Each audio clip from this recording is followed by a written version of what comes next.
Hello, my beautiful peasants, and welcome back to the tavern. We're sculpting this cute thing today. I have been thinking about this since I saw Lance Prime requested this. It's so freaking cool. Thank you so much for supporting on Patreon, obviously, Lance. I'm gonna do my best with this. It's gonna be awesome. At the time, I didn't know I'd be streaming it, but it really worked out. I have a really cool stream planned today and another really cool stream planned tomorrow, and that's thanks to Otaka. So, yes. Oh, I'm feeling just super zen, super chill today. I had some models that I knew were gonna be a little trickier for me. They were both like mechs, like suits of armor. And I started and finished both of them yesterday, and I'm just so happy. So I have like this huge like weight off my shoulders. And now I can just like mess around and make this horrible, beautiful, grim-dark deliciousness. So yeah. I want to wish a super, super happy birthday to Peasant Paint. It was her birthday yesterday. I hope you had a great birthday, and if it was just whatever, then we're gonna have a lot of fun today on stream. So hello to Paint, our lovely esteemed mod Aloha, Ray, and Just Lingual. Awesome. Just Lingual says, frazzled by pop quiz, ready to turn off brain. Ugh, pop quizzes are so unnecessary and awful. I had one class in college where we had pop quizzes, and then he didn't tell us until the very end of the semester that pop quizzes didn't count towards your grade. And I really feel like I would have still tried hard without thinking my grade was in danger, so thanks. Oh my gosh. A couple other things. I solved a cool problem on the website because I don't want to tag things by IP specific stuff like Genasi or Warforged or that kind of stuff, but I don't want it to like show up in my listing. I want it to be called what I want to call it. So I found a way to rework my website search engine so that I can add hidden search terms. Of course, it wasn't as simple as just adding a meta field box because it only wants to search one way. So I created a brand new search box that it only uses that, and then I was able to write some code that will put my title as the search terms. And this is really cool because I don't have to name things so weird. Because for instance, one of my releases this month, which I'll show it to you right now, was a bloodhound.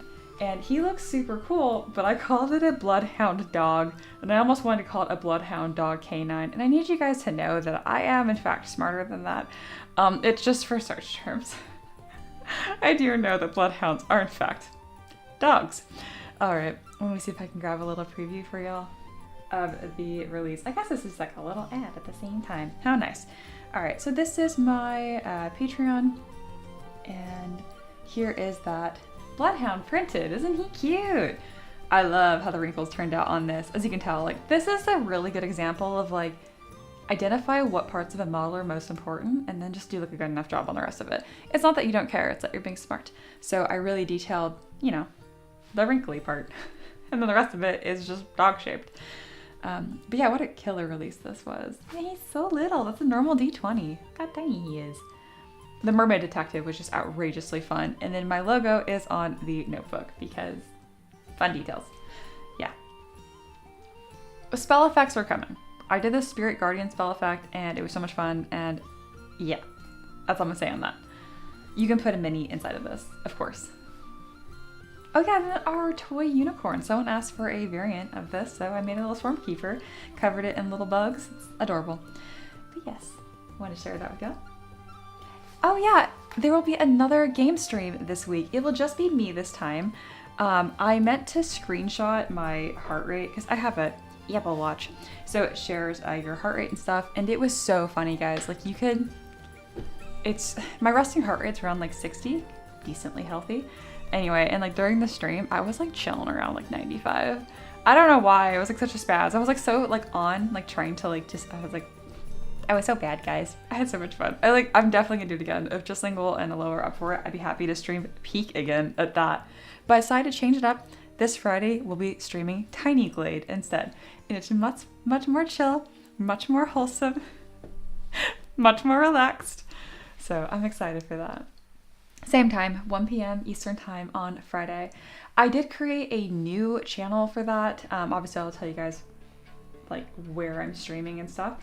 But this is the channel for, it's just M3DM Gaming. It's not very, I know, mind blowing. Just so I can keep stuff a little tidier, because I also toyed with making shorts, and there were just so many moments in the peak stream where pretty much at any point, if I grabbed a 30-second clip, oh my god, Aloha and Just Lingual are so fucking funny. It's like the dryness, like Aloha's really dry, and then Just Lingual is like so wholesome and like, we're gonna make it. And then every now and then a comment of like, it's my extreme narcissism, and like they mean it. And it's just like so funny. I don't know, it needs to be made into like 100 shorts. So that's coming soon too. Really good time. But yes, there's now another channel to subscribe to. It's called M3DM. Does it make me a real creator, guys, now that I have 2 different channels? Because I don't know, I feel like every creator I really like has like a main channel and then like a side channel or whatever. I don't know. Okay, I have one more update I want to share with you guys, and this one's kind of a big deal to me. So first I'm going to do is give some context, which is my 2D art journey. I have a channel in our Discord where I kind of go over that. Yes.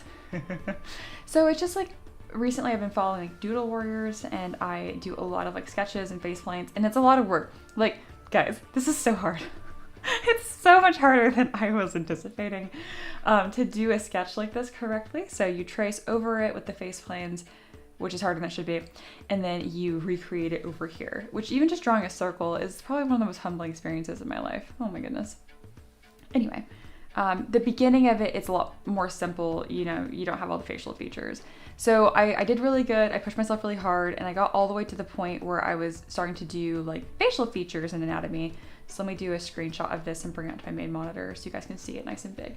And I burned out like a, oh my goodness, guys, I just absolutely crashed out after doing this. This was so much work. Like, I did like 5 of them, and then I wouldn't touch it again. So you can see my last update was like 2.5 weeks ago, after updating almost every day. And I kept setting new goals. Goal this, and then I didn't reach my goal. I got tired. I'll set a new goal, and then again. So I failed to reach my goal twice now. So I gave myself an official break where I decided I gave myself a non-art goal, which is like cleaning my iPad, getting stuff ready. I did hit that goal, and then I was like, you know what? I'm done with this. I'm gonna pause this for right now. And that was 4 days ago.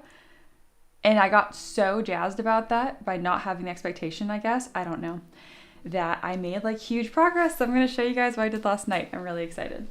Okay, so last night, I went back to the easiest version of this guy's assignments I could possibly find, because he has like a baby course, and I didn't follow this one at first because I'm like, I'm an artist and I don't have to do the baby one. I can do the hard stuff.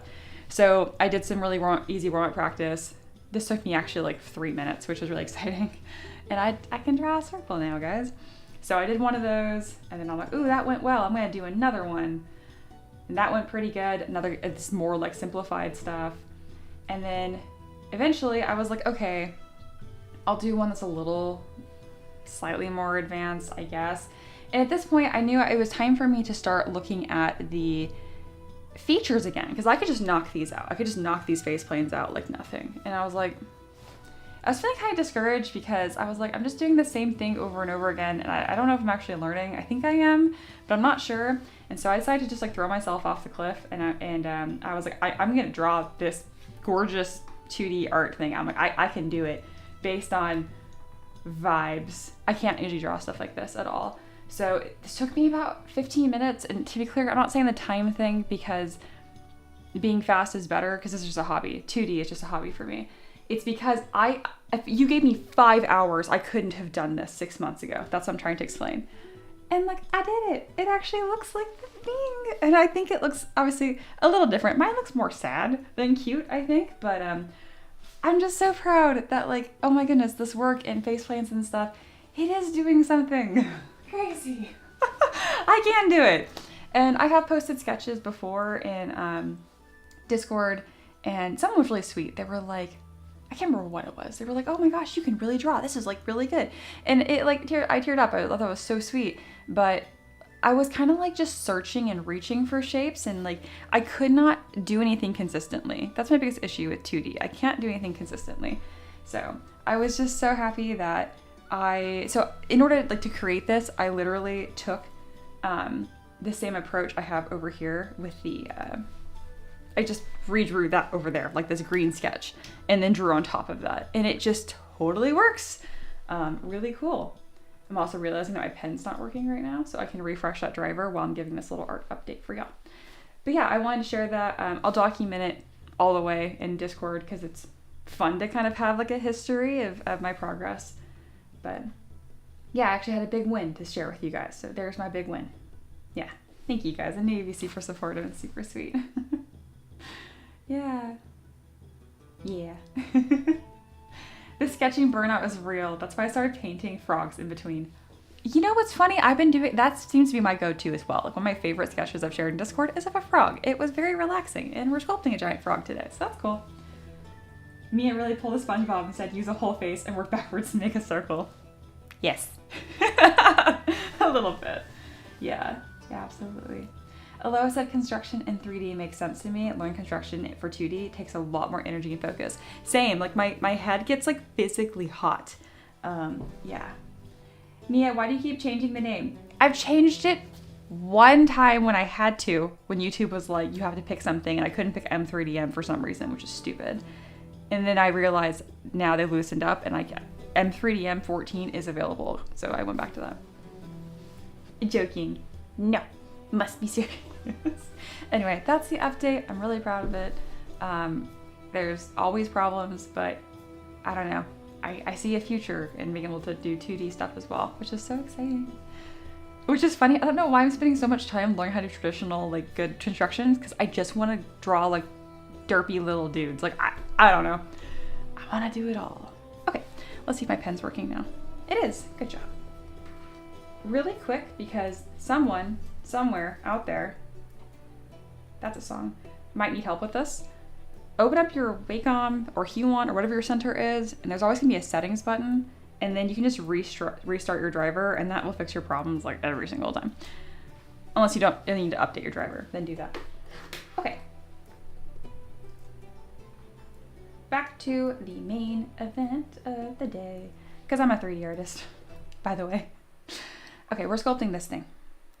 I'm gonna read some of the background for it, and then we're gonna create kind of our own version. I'm gonna call it a yokai, which is Japanese, like, it just means like a spiritual entity, usually a demon, but it doesn't have to be, just like a supernatural entity from Japanese folklore. And this is not from that, but it really reminds me of it, and that's what I'm gonna call it instead, because the original name is a Gugtiji. Guys, I can't pronounce it, and I don't think you guys can either. It's ridiculous. But anyway, I think this would fit into Japanese thing really well. All right, here is some of the lore. I'm not gonna read all of it because it's super, super long. But there's the word. If someone wants to go ahead and give me the phonetics of that, go nuts. Guhdggi. I know I'm not great pronouncing things, but that's, come on. All right, this frog yokai thing forms from the corrupted, reincarnated souls of those who have trod the same pilgrimage route through multiple lives. How cool is that? This type in Nindoro looks like a bloated frog with a long, slender human arms instead of front feet. Its eyes appear bulbous and blind, yet are capable of sight. This wandering frog yokai always carries a large wicker cage strapped to their back, while dozens of cords and straps affix a trove of broken weapons, tools, and items to their belly and flanks. But the big thing about this that's really, really weird, the most unsettling feature is the second face revealed when the frog-like mouth opens to reveal a human face peering from its throat amid a tangled nest of butterflies. We're not doing butterflies. This face has long, dark, animated hair capable of inflicting painful lashes. So that's kind of some of the gist here. Yeah, isn't it very yokai-esque? Absolutely. Okay. So. Oh, sad face. Technically not a yokai, is a yokai. So, I don't want to take every piece of this. One, because like it's Pathfinder IP. Two, I'm bored copying things. I don't want to do that.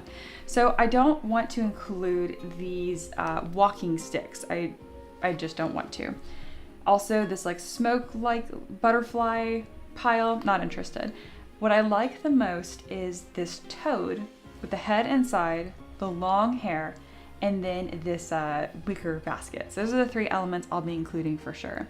I'm also thinking of making the face inside kind of beautiful, almost like a really odd siren, because in my head, how this is going to work is this frog will be in a pond or a swamp. It's a swamp siren. I'm making a swamp siren. So you would see her face looking up, like everything right here is just water, okay? And she's just looking up, and she can talk, and she's pretty, and she can sing. And what you don't know is that this giant frog head is underneath like a bear trap, just waiting to... That's my thought. That's how I want to put a twist on this. And then I imagine this wicker basket here is just where she stuffs her. I imagine she's a very prolific hunter. She's very good at what she does. So I imagine she can't even eat as much as she could. She would just store it if she can't eat all of it at once. Because I imagine adventurers don't come through these swamp areas super often. So that's my idea. That's what I want to do. Again, thank you so much to Lance Prime for requesting this. Super cool. And without further ado, I think we're about good. Let me check the chat before I kind of vanish. Paint says, Mia, I feel dumb still. What folder is the start folder for loading brushes? I may have asked already, but I'm still confused. I linked a video that shows step-by-step on how to do it. That's going to be your best bet. Watch the video. And yes, you asked in Ask M3DM Mentorship, I believe, and then I linked it in there. And they use Windows. So it should be correct in an exact one-to-one tutorial. I know sometimes it's tough when it's like a Mac tutorial or Windows tutorial and then things aren't in the same place. I believe in you. You can do it. Or you can take the 2 seconds just to click B for brush palette, load brush. It's okay. Alrighty.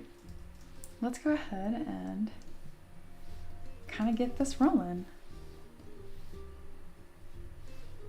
The way I start a project is just by clicking a sphere. It's pretty simple. I'm going to click my scene macro, which is off camera. It's essentially just a button that recolors things and sets up a couple lights. It doesn't do everything correctly, but it does a good enough job. Gonna make sure ambient occlusion is enabled, which it is. Very good. Awesome. I am not going to be hanging out in the Tabard Chronicles, but I'm gonna check it really quick. There we go. In Dark Souls 2, there is an entire water area that is beautiful with angelic singing in the background. It's not, how funny. It's not till you reach the end of the area that this boss called Demon of Song was the one singing all along, luring people in, very yokai. Heck yeah, that's like exactly what I want to do, but make it hot. Very cool. Oh my goodness, that's very similar. I like it. Okay. Hell yeah. Okay, I am going to pop into mod chat if you guys need me. Ring. Oh, that was like a impossible thing. Ha! I knew it was coming from somewhere. I'm gonna close my note over here. I don't have any references. Students, you're not allowed to do that. Let me repeat, you are not allowed to do that. Do not work from one reference. If you're a student of mine, no. No. Okay. I will gather more references as I need them.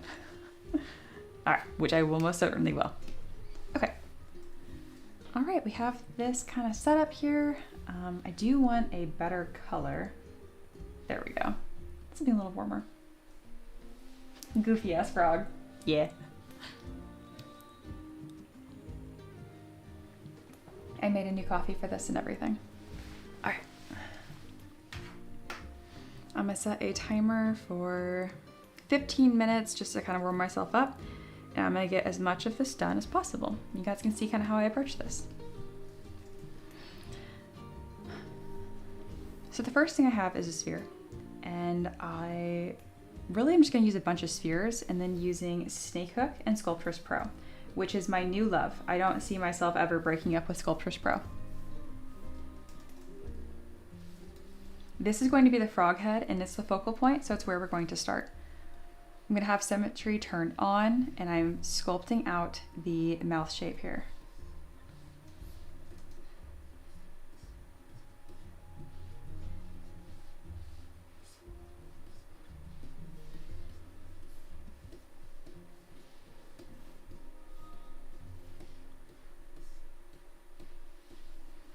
Very good.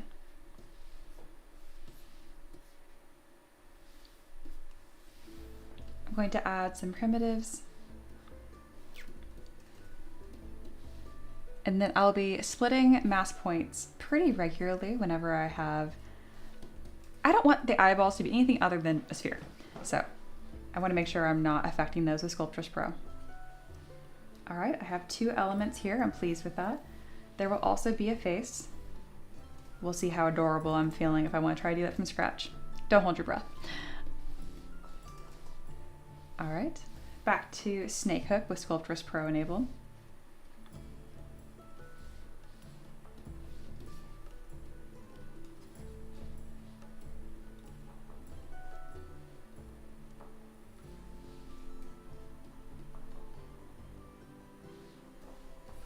Very good. All right, that's good enough for a start. Let's start laying in some color. Let me go with a palish. This head is going to be kind of a black pit. There we go. It's kind of an adorable light green color. It's because I'm gonna have a second light here and I'm not sure how it's gonna interact yet. There we go. I have a very like whimsical way of coloring and I won't stop. What I mean by that is I tend to use really desaturated, kind of more like pastels. Some of the spookiness will come in later when I use stuff like color spray. And then we'll get some of those muddier tones back in. I just find it so much easier to work light to dark. If you work too dark, I have a hard time lightening it up. Excellent. And we continue. We're gonna start drafting the body here, and this is where some of the design is gonna start to take a change because I don't want it to be with the sticks. No, my toad doesn't need walking sticks. It's just gonna be more toad shaped. And I would like to incorporate some sort of essence of a lotus flower. 1, because of the lore that I've already established, my own variant of this, and 2, because lotus flowers are my favorite flower. And I don't have a reason to incorporate them in my models very often, but this is literally a swamp monster, so favorite flower. I remember when I told my husband what my favorite flower was because obviously he wants to know because I like flowers. And he was like, lotus. He's like, isn't it like swamps? He's like, can you pick something that I can buy in a bouquet? And I'm like, no. I like all flowers though, so I don't mind. Whatever he gets me, I like. Even if it's not my favorite. Hey, Duke's here. Hello, hello, and Mikey's. So I think it'd be kind of cool if when the toad's head closes, it's that beautiful flower on top, and then when it opens, it's this beautiful maiden. So at any point, other than when this toad is actually eating its prey, it's beautiful. Yeah. I have a flower brush that I purchased from ArtStation a while back that has some of these flowers kind of done for me. I don't think, I'm always changing stuff about them though, because I'm very picky. Yeah, I think I sculpted my own lotus flower, actually. That happens a lot. I think I put it in items. Let's go ahead and find out. I see a, oh, there it is. Excellent, excellent. This is also the kind of piece where the scene is going to be very important. So you'll probably see me add a base to this sooner than normal. Also, there's something about having its funny little toad with a flower hat that I just cannot resist. I just think it's the funniest little thing. Just a goofy little guy. All right, I would also like to grab the tree stump here that I just saw. Where are you? Because I'm gonna start constructing this base at the same time because I'm realizing it's gonna be very important to this scene. All right, this and this. The only thing you're seeing off screen is me organizing step tools. There's no secret magic that makes all of this faster on the side, I promise. That's partly why I don't share my full screen unless I'm doing something really technical and teaching, because it's just not very helpful or interesting.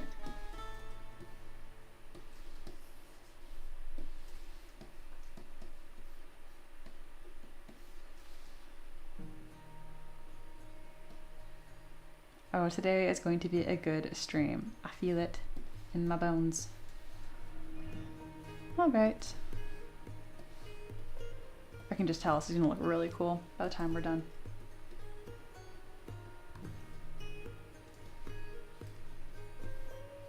So I don't want this to be in, do I want this to be in water? Do I want to sculpt this like it's already partially submerged? That would be interesting. I didn't plan on that, but now that I've said it, I kind of want to.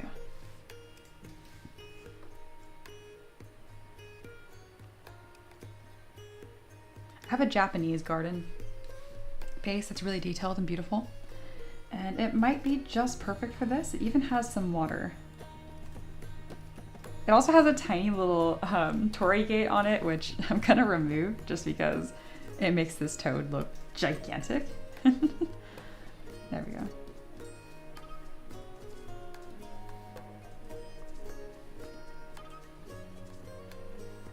Hey, it already has lotus flowers on it. This is meant to be.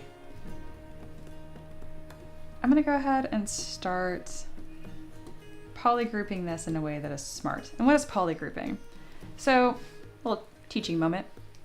To polygroup your model, you have a couple different options. The easiest way is just to hold Command and Shift, that's Control and Shift on Windows. Isolate whatever you have, and then it's Command, Control on Windows, W, and there you go. When it changes colors, that means it's a different polygroup. The color's not important, just as long as that's how you know it's working. I have Shift F. You can toggle that to see this wireframe. So now when I see this whole thing, you can see that these are a different color than the rest of it.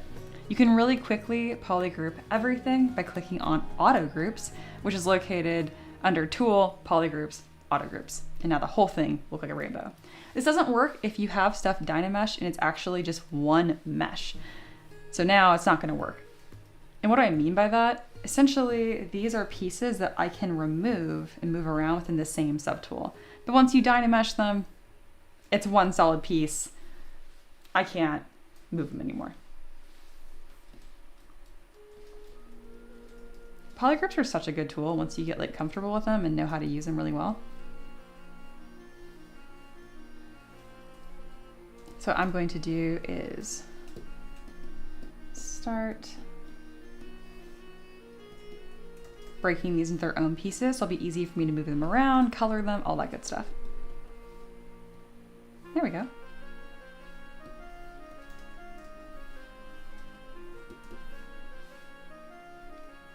That's my dad texting me pictures.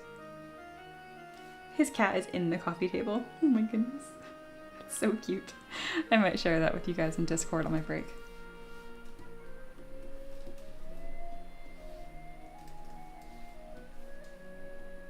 It's kind of like some like dim, swampy, bog water look. I like it. And then this grass, these can all be the same color right now, other than the flowers. Because again, it's kind of just like color blocking out, but it's not critically important.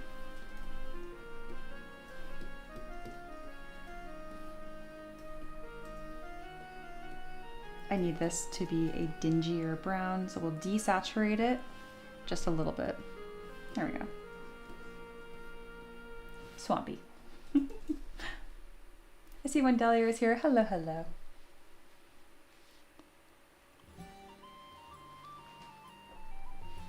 I think we're making pretty bitchin' progress for 15 minutes in. Also, brace yourself. I'm actually going to use a folder in ZBrush. Crazy, isn't it? Let me show you how. So here are all your subtools. If you're a heathen like me, you have everything named nothing. So the very least I can do is put into a folder to collapse things and organize them. To do that, simply click on a new folder, name it something. I'm gonna call it base because I have a bunch of little pieces on the space I want to be able to hide. And now you can just click and drag and it'll kind of grab onto it, and now it's in the folder. The really cool thing about this is now if I click on this little eyeball here, I know it's so small, you can hide and show the whole thing.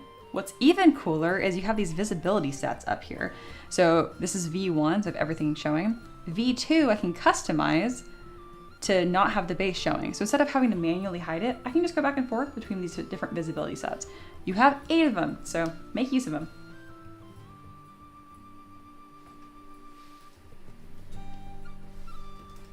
And we continue.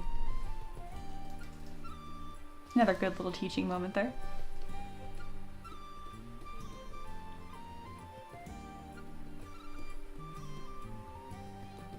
I don't know what a toad looks like.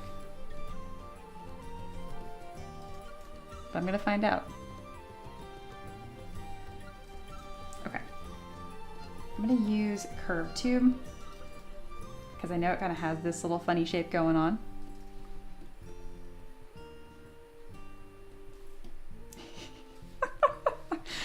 Oh, it's never not funny to me. And I'll use the same thing for the front. Let me grab another reference that I have here. See, references are already happening. Yeah, a little bit of inspiration here. The software I really like to use to keep all my references organized is Eagle, like the bird. And what I really like about this is that I can grab stuff from Pinterest and drag it on there. I was working on spicy and I don't know what a fucking elbow looks like, so I had a little meltdown and just elbows, a lot of elbows. Okay, but that's not what we're doing today. Let me make a new project here. Toad. I'll think of a better name for it than just Toad. All right, I now have a reference board, which is gonna be off screen, but it's there. Cool. And we continue. Oh yes, if you delete a subtool with the group, your folder closed, it deletes the whole folder and it's irreversible. Yeah, I love that.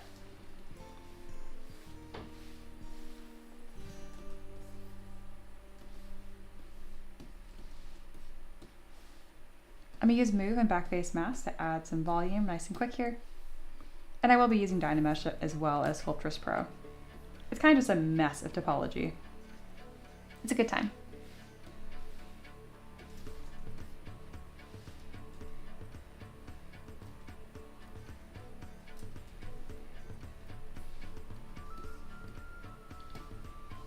Well, I say we've done a pretty good job here already. How much time do we have left? Did my timer not work? Oh no, I have 1.5 minutes left. Man, I'm pretty on time. I like it.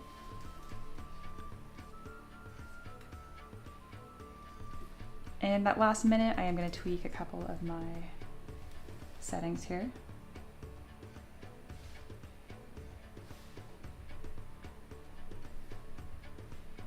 This is just me adjusting how my canvas look. It's not actually changing my model in any way. I do this when I'm on stream to make things a little punchier. Just a little bit. Very good. Oh, and I do want that wicker basket, I think. Yeah, it's too important not to have.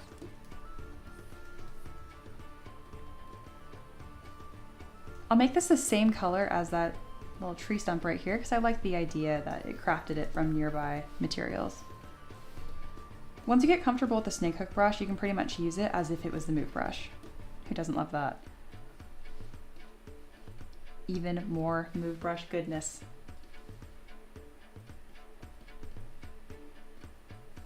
All right, that looks pretty good. I'm going to make another little copy of it on top. This is going to be a funny little lid. Looks more like an acorn. Don't worry about it. I definitely know what a basket looks like. And then I'll need some like straps to make this make sense. So I'm gonna grab the body. Oh, my timer is up. I'm gonna break the rules a little bit here.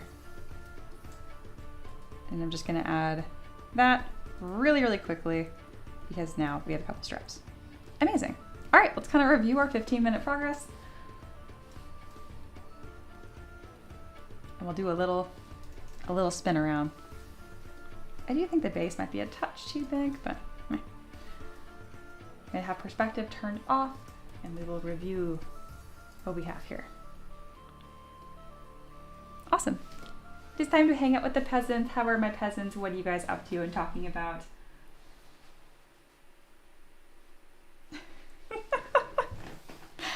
Oh my goodness. Aloha talking about my favorite flower being a lotus, which is very difficult for my husband to find a bouquet for obvious reasons. Being sorry, Ricky, I guess if you can't get one from a swamp, then you'll have to just get me a 2015 Lotus model car. Are you talking about the Lotus Evora? That was like my favorite car for a while. It was just so pretty. Or is the Lotus a different, was the Evora a different model? I can't remember. It's been a long time. When Dahlia said, I joined the stream just in time to see a frog swallow a black hole. What did I walk into? It's about to be a very pretty lady. Just you wait. Very ugly duckling from black hole to pretty. That's from the Cherry Blossom Dragon, isn't it? You know, you would think so. I don't think it is. I have a habit of making something with a lot of love and then being like, I'm not possibly going to use this again, and then I don't save it. Yeah. Mikey said, polygroups seem like voodoo magic. When I take your class, will you teach us how to sacrifice the chicken and do the right dances? Of course, of course. That is the second lesson, is the chicken dance and sacrifice.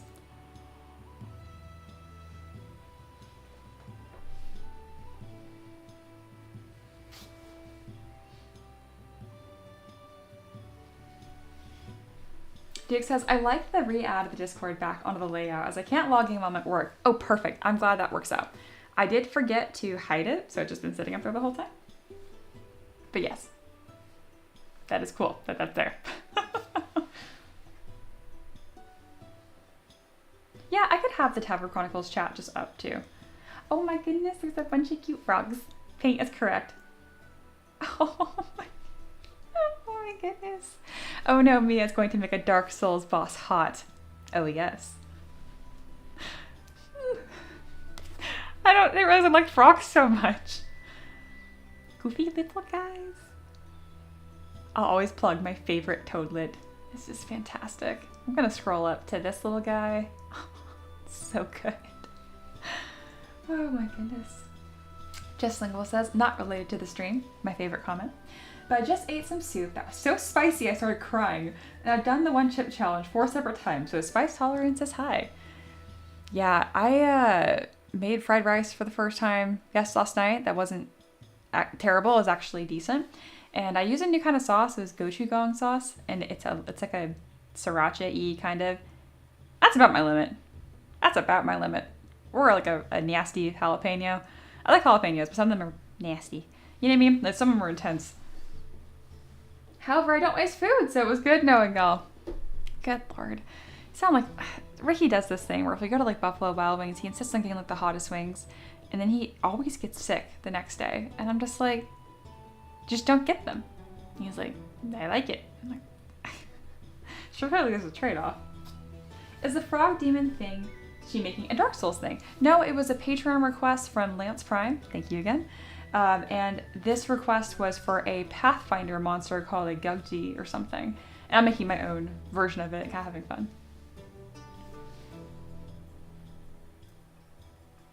Good stuff. All very good stuff.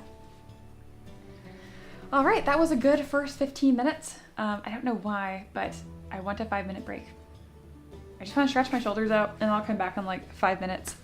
In the meantime, if you're just hanging out and you're not already, join Discord. It's a great time and it's free, and you got it. We have like killer questions of the day recently. I have read more funny D&D stories in the last couple days than I have like in the last 6 months, which is always a good thing. So I guess I'll see you guys in about 5 minutes.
right, I'm back.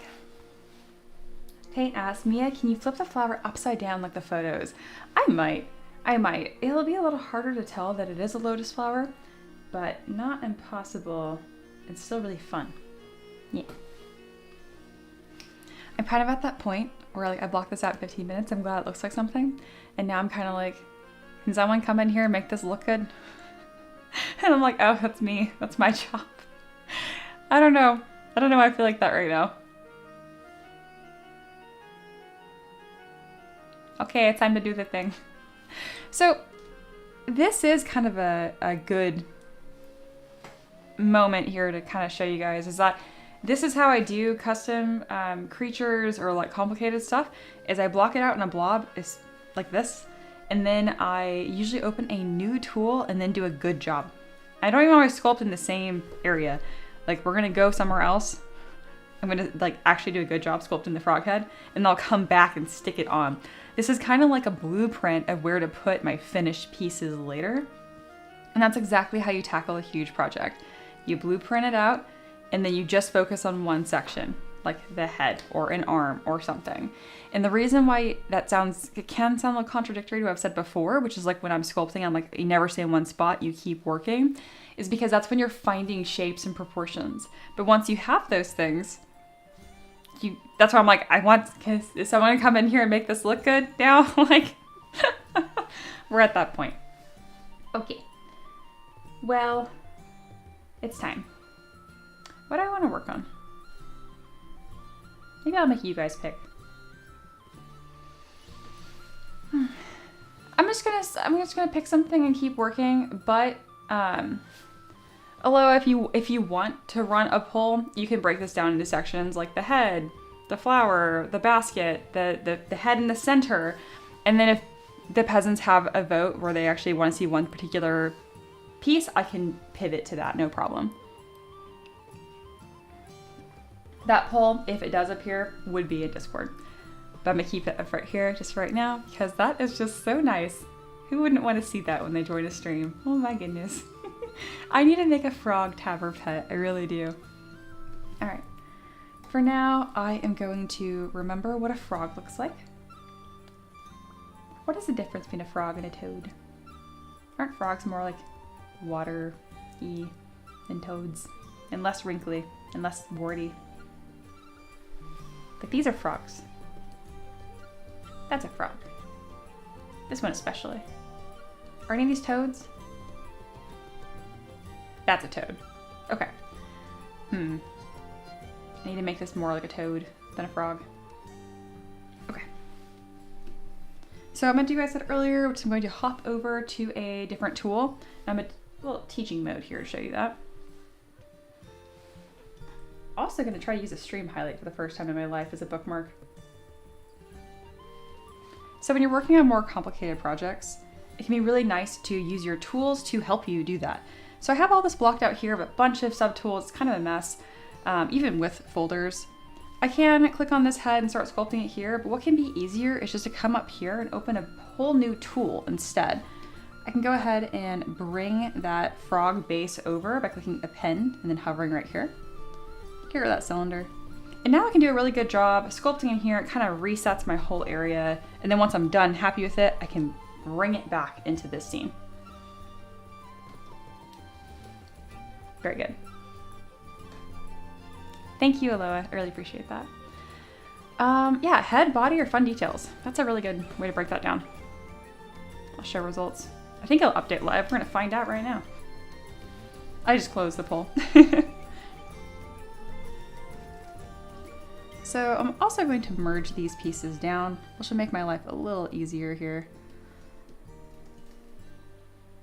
And so each of our tools is going to be a little hub for me to work on and focus on something specific. This will be the head. I get to, this is the cool thing about having a Discord vote is that I get to vote finally. I pick the head, but obviously I can be swayed if you guys have strong opinions anywhere else. If you want to vote, you need to be in Discord. All right. First thing I wanted to try out was flipping this over like Paint suggested. kind of just looks like a derpy hairstyle that way. So no, I'm not going to do that. I do want this to look a little softer.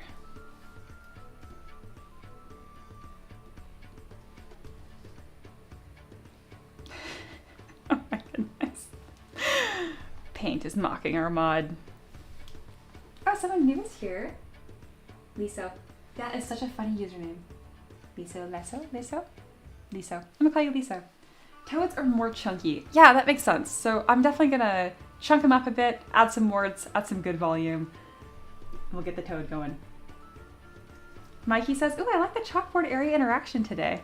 Oh, I'm glad. I'm so glad. Awesome. Then we'll keep doing it. All right, we're going to hide this secondary head for a moment and work on the toad itself.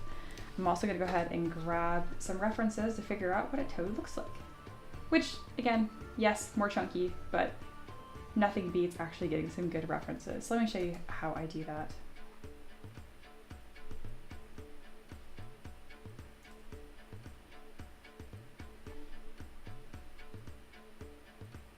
For some reason, Safari's being cute and being like, ooh, I don't want to open. I'm gonna be weird. Come here. There we go. And I'll show you guys my reference gathering process as well. It's pretty simple. All right. I go to Pinterest and I type in toad. It's really that simple. And then I have eagle on the side where I can drop these in. So I'll simply click and drag and I can go to toad. There you go. That just makes me happy. So we're just gonna add that one as well. Toad. All right. I'm looking for specific things. I'm looking for references that have odd shapes, things I wouldn't have thought of, like this is technically a toad. I can kind of push some interesting shapes there.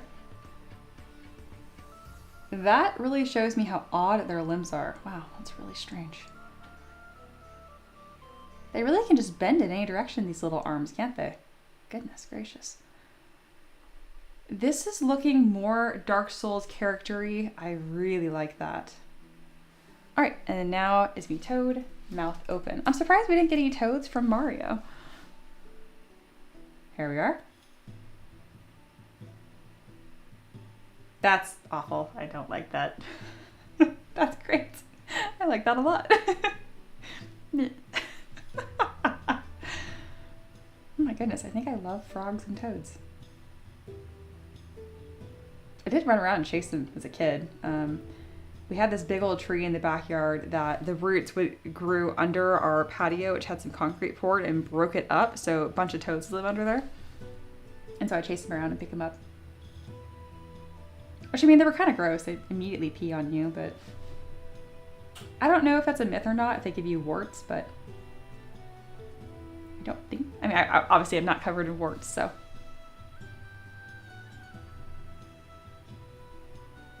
That's a great clear one. Okay, I grabbed a ton of references. And we're set. If you want to see what all those look like side by side, it looks like this. And that is an eagle. All right, let's get cooking. Aloha says, new teaching moment in the library, ma'am. Thank you, thank you. You're killing it.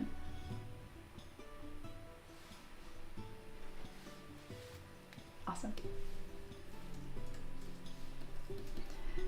Now that all that's done, let's see what you guys voted for. We have 2 votes for head and 1 for body and 2 for fun details. So I'm going to pick the one that I voted for, which is the head. My vote is now worth 2 votes. I am the tiebreaker.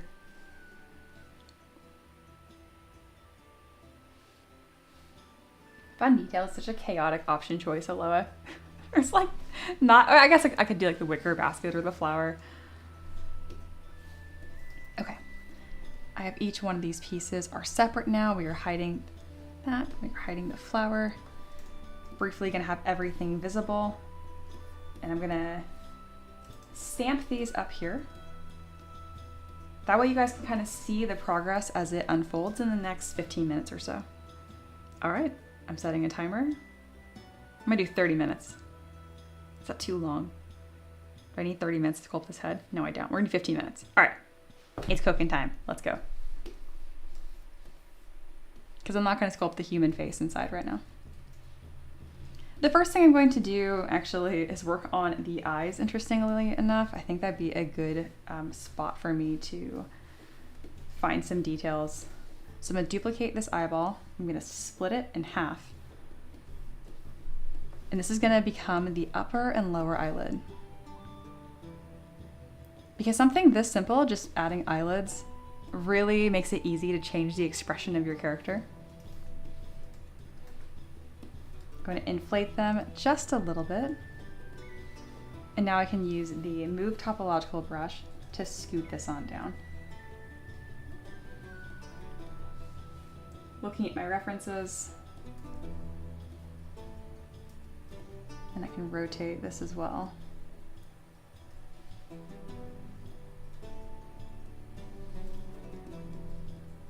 There we go. This would be a secondary form.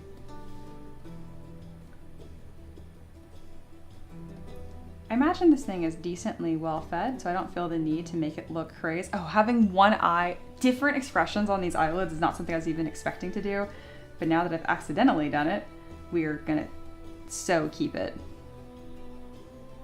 Oh, that's gonna be really fun. So it kind of looks like it's yawning to show this creepy head on the inside. So maybe it's not even trying to eat anyone right now. It's just an accident. It's just a little yawn.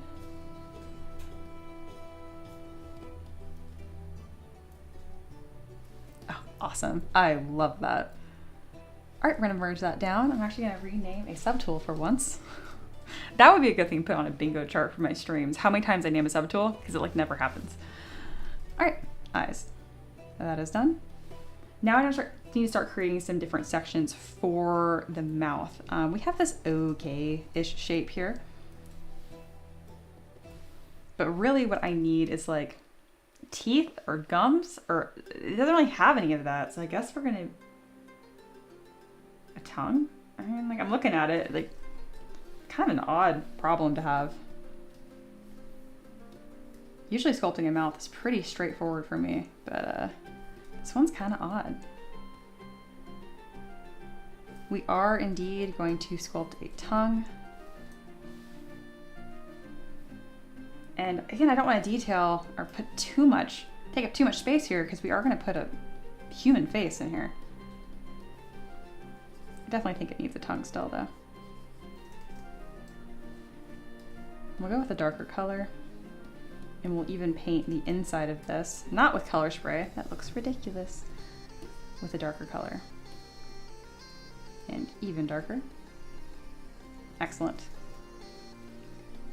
All right, I'm gonna use one of my favorite brushes, which is the Flip Normal's Soft Brush. It's just like the clay brush, which is default in ZBrush, but a little different, and I really, really like the changes they made.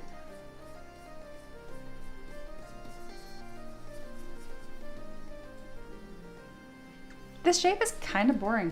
I kind of just made a tube. So let me see if, there we go. I just look from a different angle and see where can I add a little something. All right, I found a little something to add. And now I'm gonna look at this mouth and I'm realizing it's actually very similar to a snake, which has a lot of subtleties to it as well. There's kind of like this skin flap thing going on.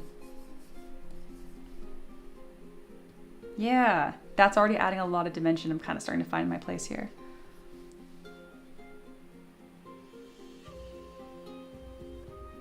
Duke says my vote is for the head. Oh, that's right, you're not in Discord. Perfect.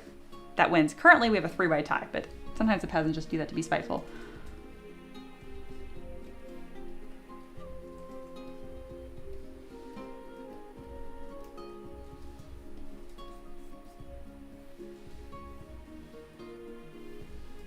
See, if I move this down, it kind of starts looking like a turtle,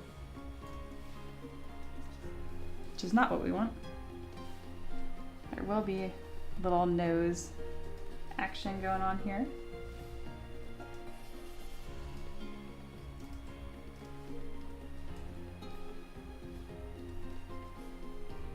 Gonna add some more volume here.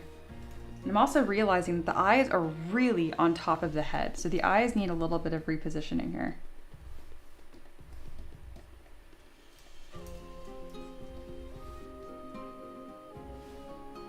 me hide the flower. Oh, interesting. I see what I did wrong. So instead of the eyes being higher, what actually needs to happen is the top of the head needs to be lower because this proportion isn't quite right. How odd. Cool. Like this is so much easier if it was mouth closed. That's okay.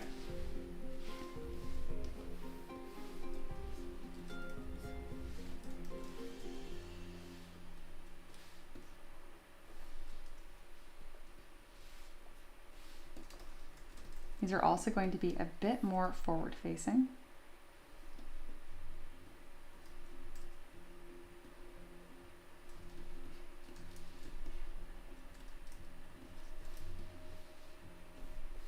Thank you guys for hanging out with me. This is always, I love sharing what I do. Reminder, this is a space for y'all to kind of kick back, relax, and watch the magic happen.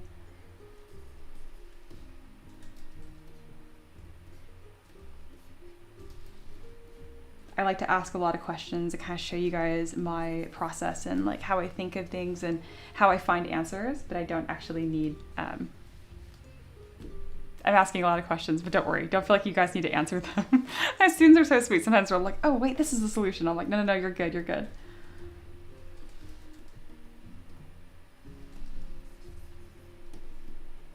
There we go. I'm gonna use some soft concrete to build this up even more. It kind of makes it really noisy, but that's kind of fun for me right now.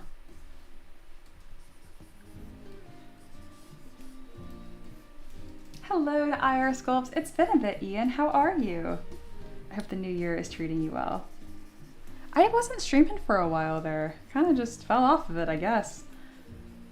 You know how the holidays are. They happen every single year, but for some reason, it's just this huge upset every year, and I completely forget how to schedule and to act like a human being. I don't know why.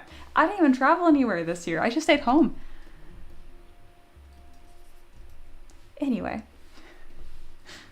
we are back in business, remembering what we're supposed to be doing.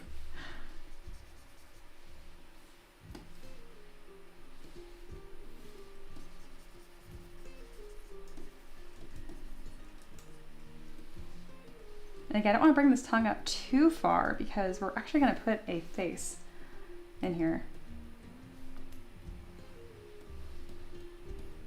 There we are. I'm glad you're doing all right. And yeah, you know, that's a good way to put it. Sometimes you just need to unplug. That's a good way to put it. Working and lurking. Join the party.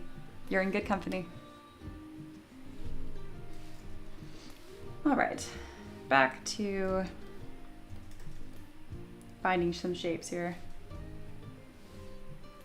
I like that a lot.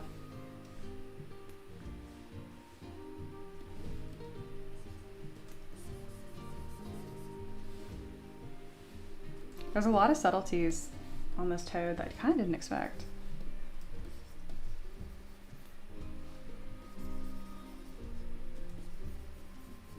Let's see if I can kind of bring this up. We'll end up having kind of like a weird triple eyelid thing going on, but sometimes more is more.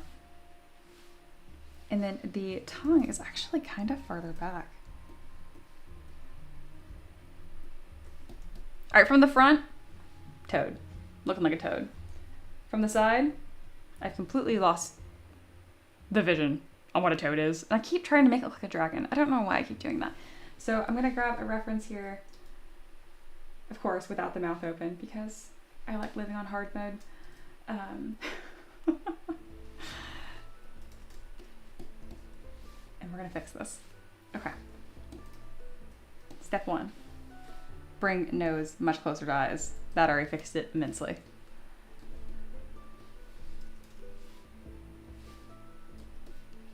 Step two, it kind of has this like other lump here. And then the eyes, I made a little too big. So I do like how ridiculous they are, but they're just a little too much. There we go. I also want a lot of this throat nonsense. I think that'd be really fun.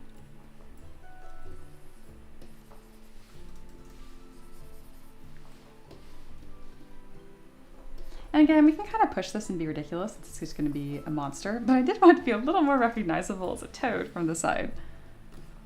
There we go.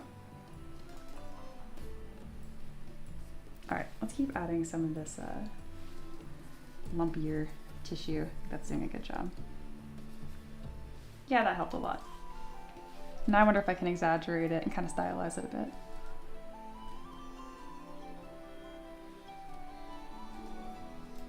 Because I'm surprised how kind of set the tongue is. There we go.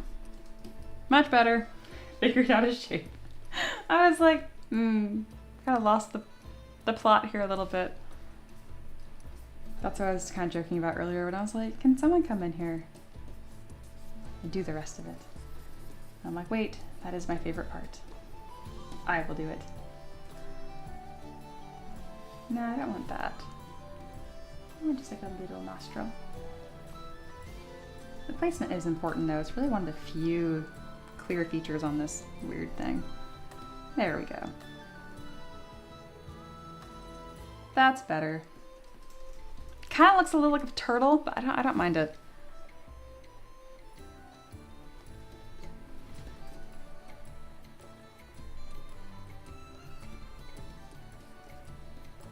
And then again, so my thought process here is that this is like this creature that lurks in the swamp, right? And so when its head is closed, it's just a flower, just a pretty little thing kind of floating around. But when it wants to eat something, it's still very, very slow, and there's not a whole lot of travelers that just come by and stare into a bog. So the whole head is going to open up, and right in the center here above the tongue, which is currently this pink orb in its mouth, is going to be the face of a beautiful woman. So my idea is it's going to open its head all the way up, kind of stick really close to the surface, and then she will be right at bog water level. I know, so pretty. And of course she's like a siren. She can sing, she can speak pretty much any language, and pretty much lure any sort of humanoid, I'm imagining really just humans, to their doom. And then eventually we are going to sculpt this wicker basket, and then if she's full, but there was prey around, she'll stuff them into her basket for a later snack. Yeah, look at the improvement we have here already. Very good. Excellent.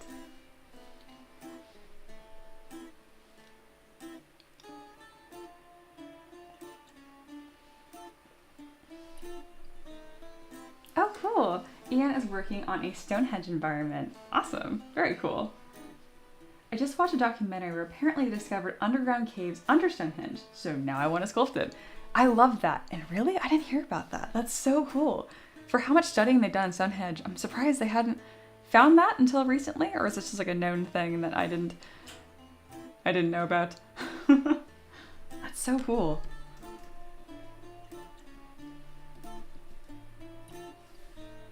All right, we have a minute left on our timer. I'm very pleased with this little 15-minute jaunt. That's kind of how I've been doing things now. It's not about being a spaz and like, oh, 15 minutes, just get as much done as you can. It's like, okay, just pay attention for 15 minutes at a time, and then I can like unplug and just chill. I'm a minute early, so I can just give myself a break here. And then I'll like focus 15 minutes. And some people are like, oh, it's just a Pomodoro technique. And I'm like, yeah, I guess so. But I find like, I like to base it on whatever the creative task is, because I also have found that if you give yourself a lot of time for something, I will just fill that time. If you gave me 6 hours to sculpt this head, I would not make as much more progress as it'd be detailed, but like, yeah, I've kind of learned to set parameters for how much time I want to give myself to sculpt something. Alrighty. So now what I'm going to do is kind of what I talked about earlier, where I'm going to use my block out as a blueprint. So I'm going to go to merge. Actually, I'm going to go to teaching mode here so I can show you guys, because I know tools and subtools confuse a lot of people. Okay, so I'm currently in a tool. Up here is how you select a tool. Your tool is made of subtools, which is right here, which is like the tongue, the head, the eyes. You can see these are all subtools. Yes, they're all named Water Lily 2, Water Lily 3 _2. You don't have to name things like I do. I'm just a heathen. Anyway, I want to take this and put it to my other scene. So I can click on this other tool and then replace this little scribbly head that we did with the new one. You can click on append, and then right here, it'll show you whatever subtool is selected in a different tool.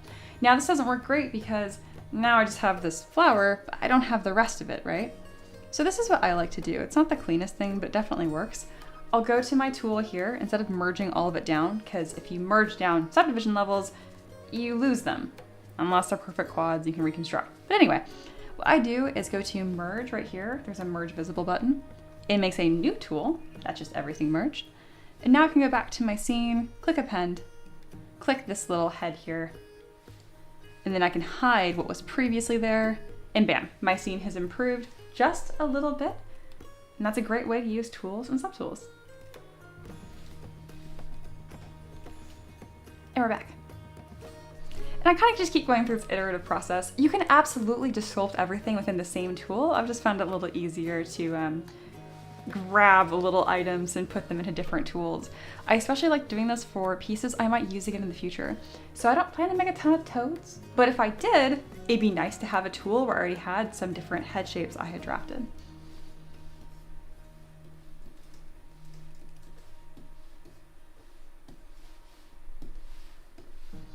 All right.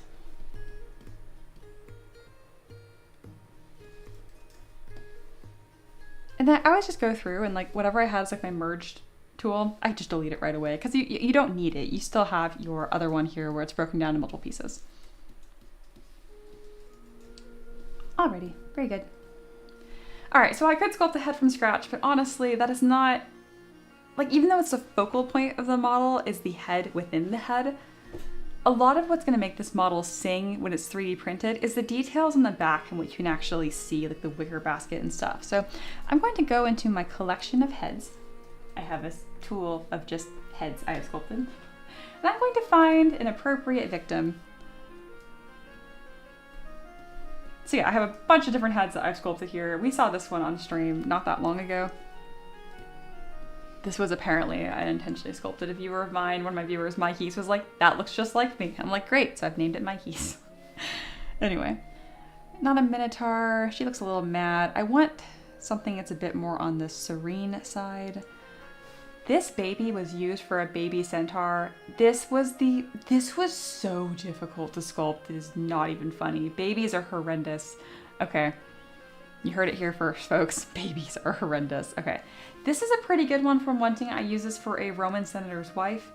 That's a little more of the alluring side. Obviously, I'll change her hair. This looks a little more siren-y. I'm probably gonna go with this one because it actually already has a hairstyle that I can use to make into like tentacle nonsense. So yeah, we will use that. And again, I switch to my tool, I can click append and I can grab, you can't see it because of UI.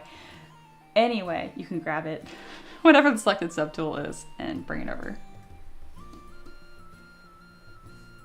This is gonna be so creepy and weird. We're gonna go ahead and delete that.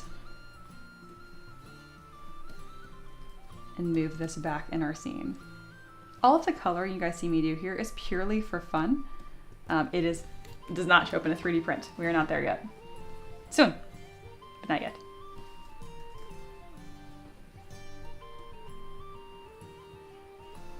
I kind of like that our head's resting on the tongue. This is awful.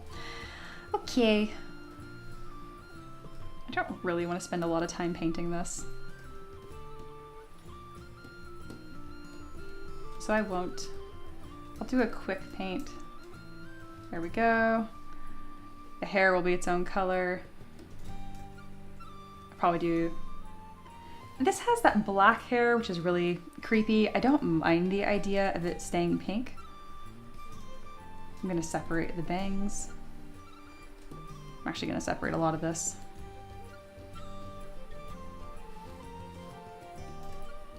I'm gonna just rotate this forward. I don't care if it makes her bald on the back because you're not gonna see that.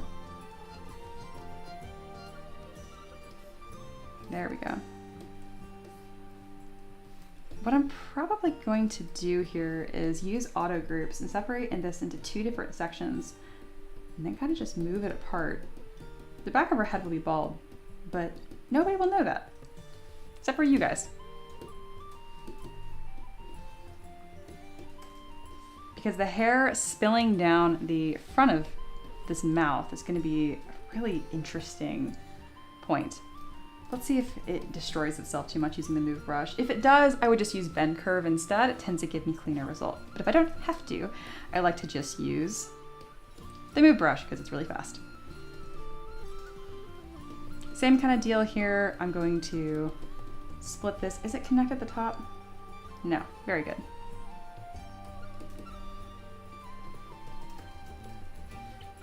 This time I'm going to use the transpose line. So I'm going to click and drag and then just whoosh it over here. This is so weird. I really like it.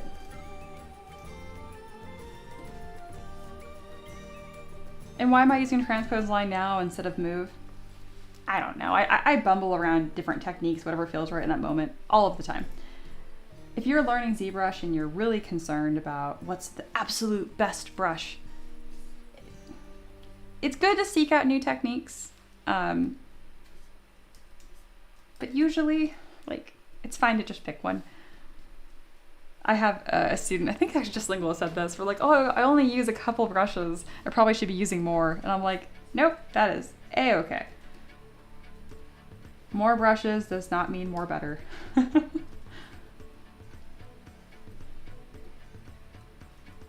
I wouldn't have half the amount of brushes that I do if I didn't sculpt like so many different kinds of things.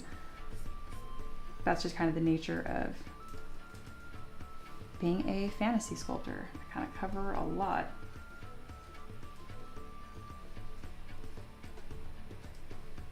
The face is definitely not the most important part here. Her hair is actually going to be a lot more of an intrigue point. Kind of goofing this up a little bit. Don't love her bangs. What if it kind of pulled forward in front of her? I would love that. Yeah. Kind of like a Katara from Avatar: The Last Airbender. My little, what does Sokka say? The loopy things.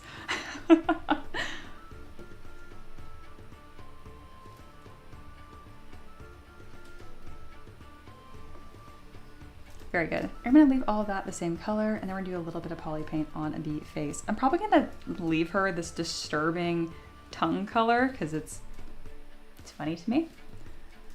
But I will add some color to the rest of her face. Just really simple. I'm gonna use drag rectangle, and we'll add some blush, not that intense. I'm just kind of marking out a spot here.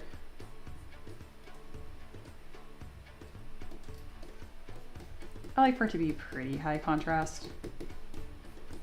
Something that's ridiculously dolled up would suit this character. Something to detract from the very obviously pure black, soulless eyes. That's why we need all the blush.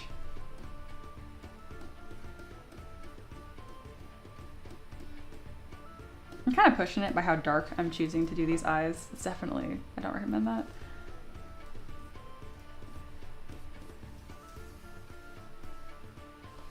I don't know if I want her ears to be poking out or not. I don't think I do.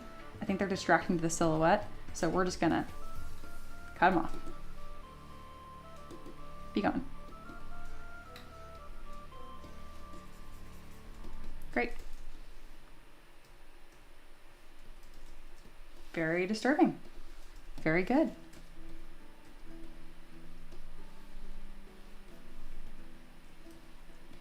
I might end up replacing a lot of this hair. But I just want to kind of find the flow. I really like the hairbrush that I have. So I'm probably just going to Dynamesh this and then use that nice hairbrush on top to reconstruct this.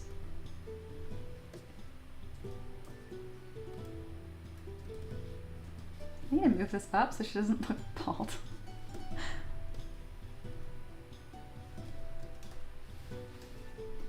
We're getting quite a bit of stretching here. Let's see if I can just take a really sloppy ZBrush and if it makes it happy or if it crashes. Cool, I'm like, the topology's not that bad.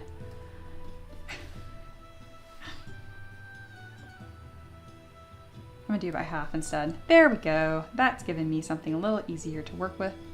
And now I can use move topological and kind of scoot it around.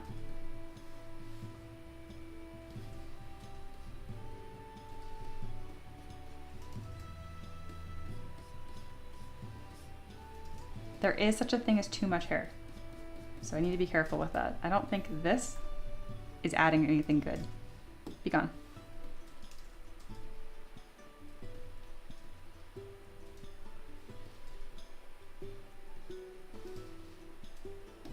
Excellent.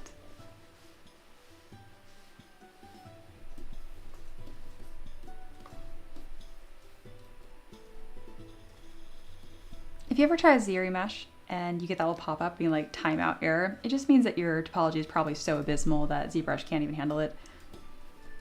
I usually just smooth by features and it's good.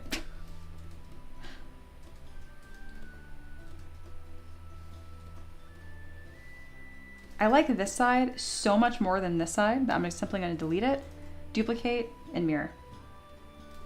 And then to add some variety so it doesn't look exactly the same, I can use auto groups and then delete a few sections here. I just want to make it look different enough, so I'm going to delete whatever is like silhouette defining.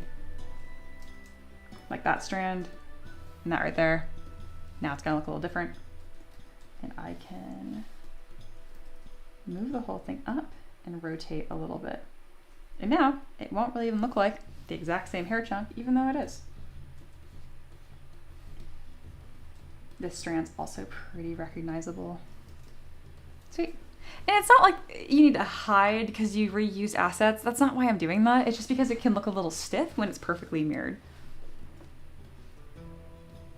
Okay, I hate that I colored it tongue colored. That's awful. I love it. I'm not going to change it. All right, we're going to merge all of that down because I really don't need to get to that very often. Really cute. Well, that's fun.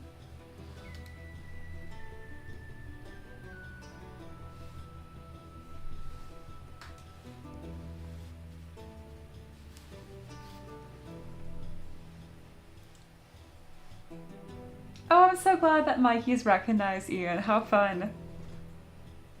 Very cool.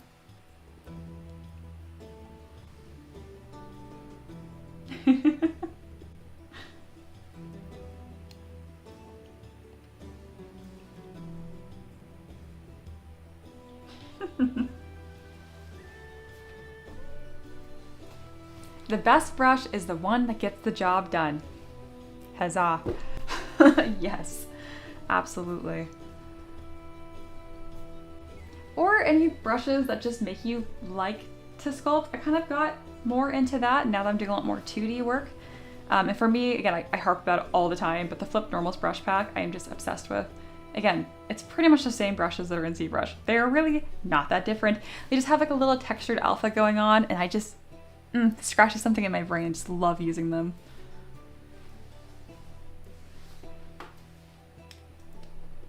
All right, we have some pretty important elements blocked out here. Very happy about that.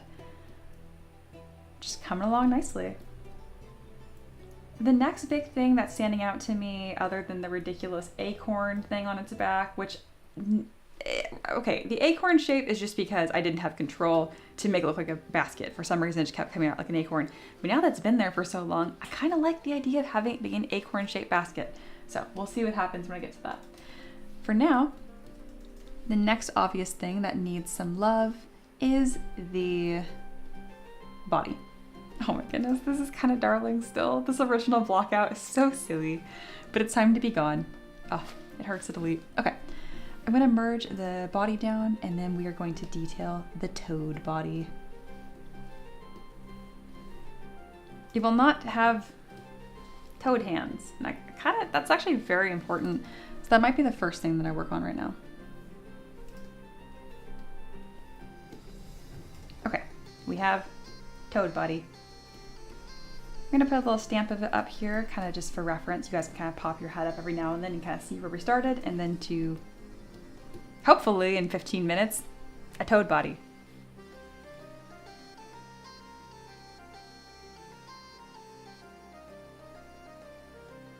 Yes, Flip Normals has amazing custom packs for pretty much anything. So true, so true. And pretty good stuff too, overall. I haven't really found anything that was super jank. I bought, this is on ArtStation, I bought a OBJ pack of like animal skulls, and this is early in my art journey, and it was bragging about how detailed they are, and they looked incredible in the renders, and even mentioned that they were 3D scanned, and I'm like, oh, that's delicious, I want that. And then I forget what happens when you 3D scan stuff and you don't do anything to it. You just 3D scan it and upload it. It is a crime scene. The amount of time that I spent like dynameshing and booleaning, closing, just trying to make it like whole again or usable. I could have just sculpted the skull from scratch. So they were very pretty. Okay, 15 minutes. We're making a toad. Toad body. I have some good references here. This reference right here reminds me so much of Hypnotoad from Futurama. But no, we're gonna follow this one right here. Okay. Before I get too much farther on this, I need to adjust the features I already have. I'm actually gonna work with this all in one subtool right now and then use move and backface mask. Big things I should screenshot this so you guys can see it. I really want to see or show you guys how I use a reference and play the game of spot the difference, because that's really all it is. Which I know, like, I never say stuff like that's really all it is and meaning that it's easy. I just mean that like it's possible. It's a better way to put it.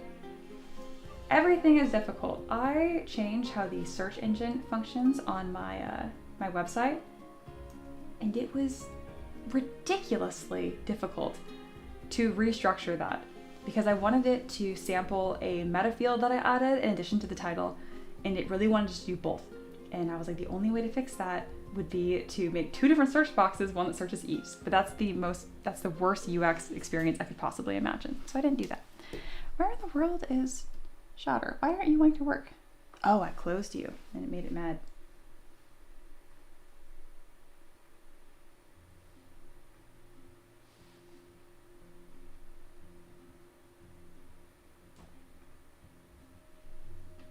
Yeah, I've never had a problem with this software before.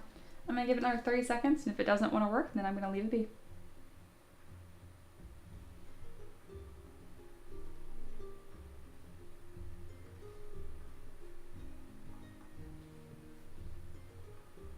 There we go. Had a whole funny thing going on. Fix it.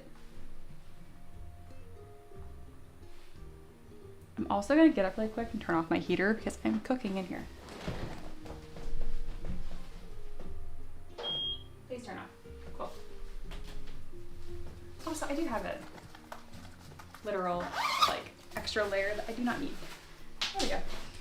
All right. Much better. Hi, Otaka. Welcome in. I am so excited to sculpt your undead bat dragon tomorrow. That is going to be the best. Oh, I'm so excited.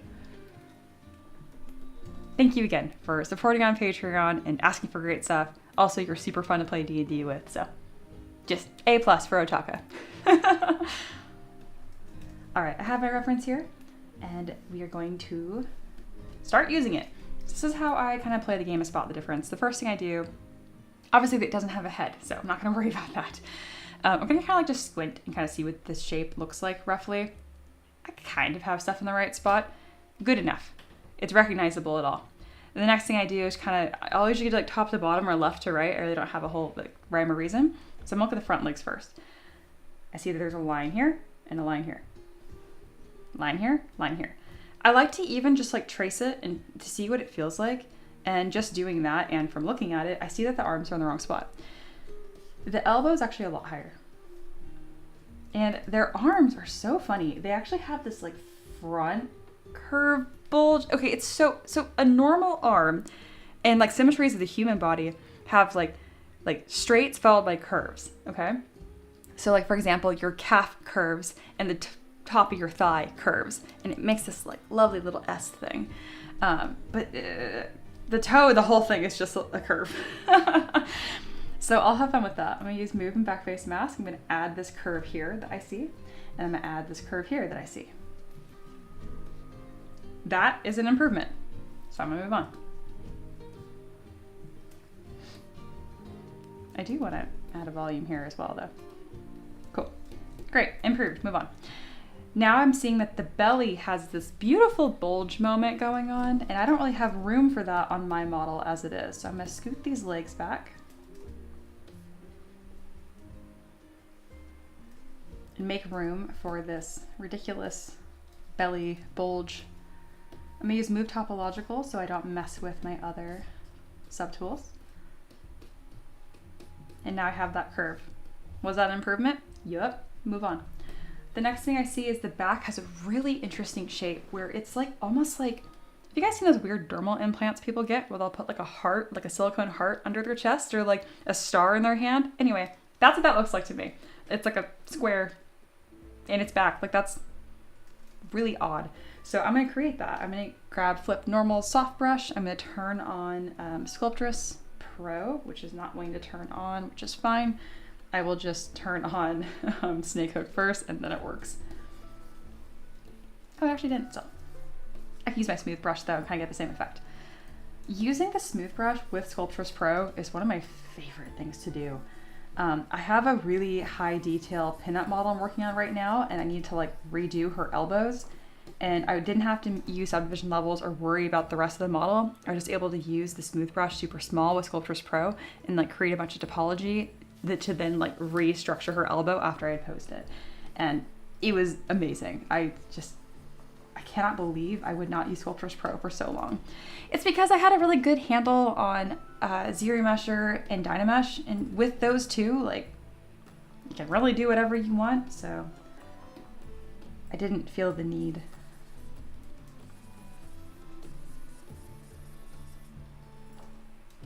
I'm gonna be careful not to get too carried away with the details here. Once I have this Flip Normals brush, I tend to go kind of crazy.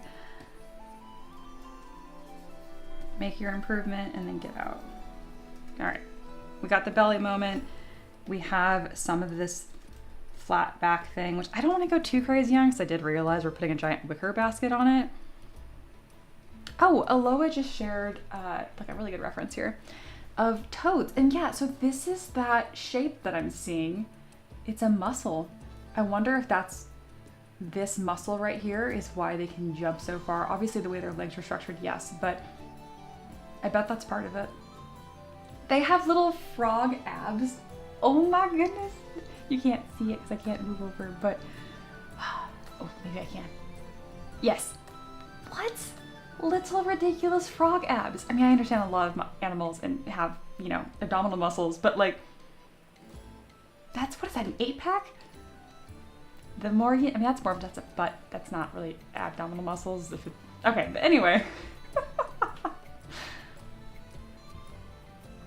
Wow. Cool reference. Thank you, Aloha. Everybody liked that. Frog abs. I don't know if that makes me feel better or worse knowing that. Well, you know what? You can't see a frog's abdominal muscles. I've never seen all the toads I picked up as a kid. I never saw one that had an 8-pack. I think I would have remembered that. So, yes. Okay. That's enough of that. Actually, I'm gonna leave that up because that's hilarious. Oh, that's so good.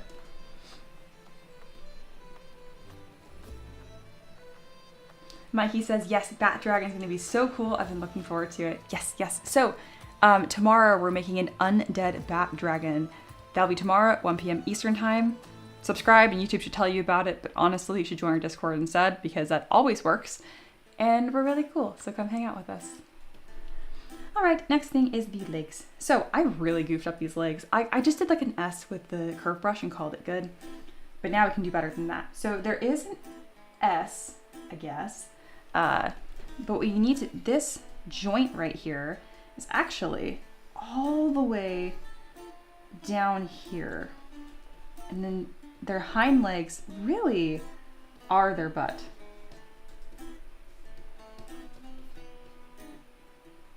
Wow, that comes all the way back up here. That is outrageous. Okay. I don't want to use Sculptress Pro to smooth that out because I don't want that geometry to form. I'm going to use ZBrush in half to clean up this shape a little bit and hopefully have a little bit more control when I lost my color. Anyway, when I want to make sure that shape is separate, so I use Move Topological. I can really kind of get in there. All right, there is a big plane right here that's really easy to follow. I need to, holy crap, these back legs absolutely are shocking me at how much more complicated what I thought they are versus what they are is insane. So, these are so complicated I cannot do them as one tool, or subtool, but I'm going to because they're not that important in the model and I just want to get it done. So, we are going to just mimic the most important shapes, which is this band right here. And then, that's ridiculous. That is not right. That looks, it just like, what? Okay.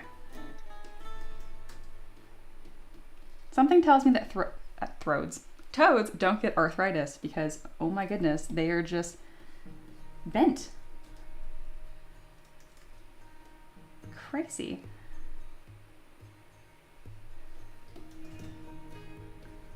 This is one of my favorite parts about what I do.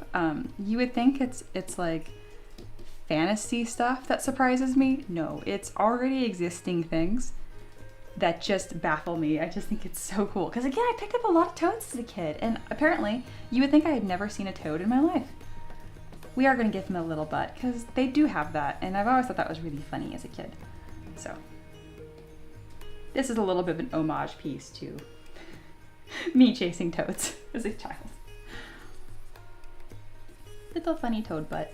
Oh, that brings me so much joy. It really does.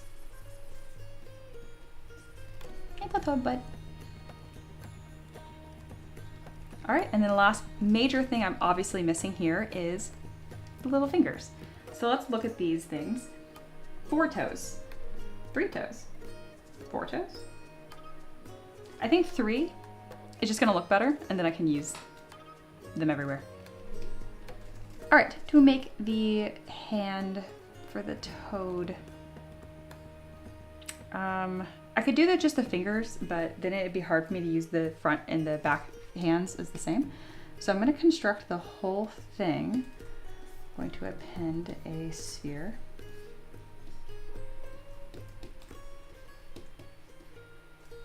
And favorite moment, Sculptress Pro. This is definitely a moment for Sculptress Pro and Snakehook.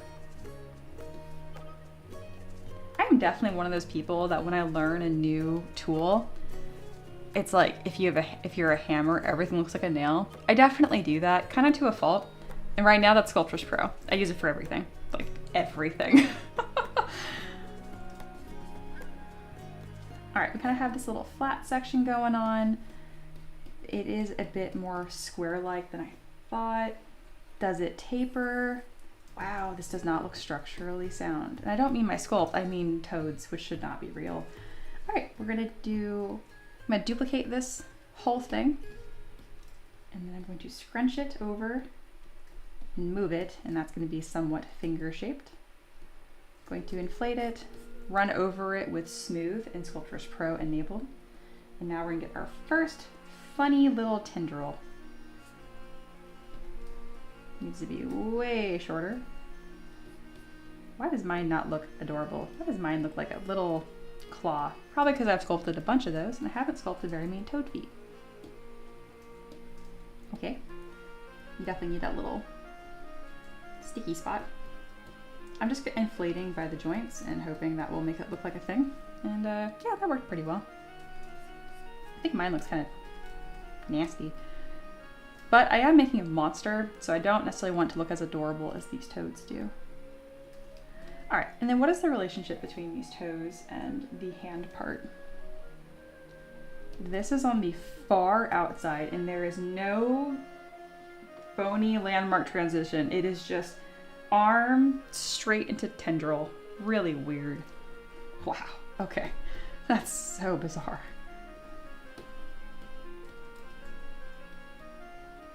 Okay, we have a little funny finger.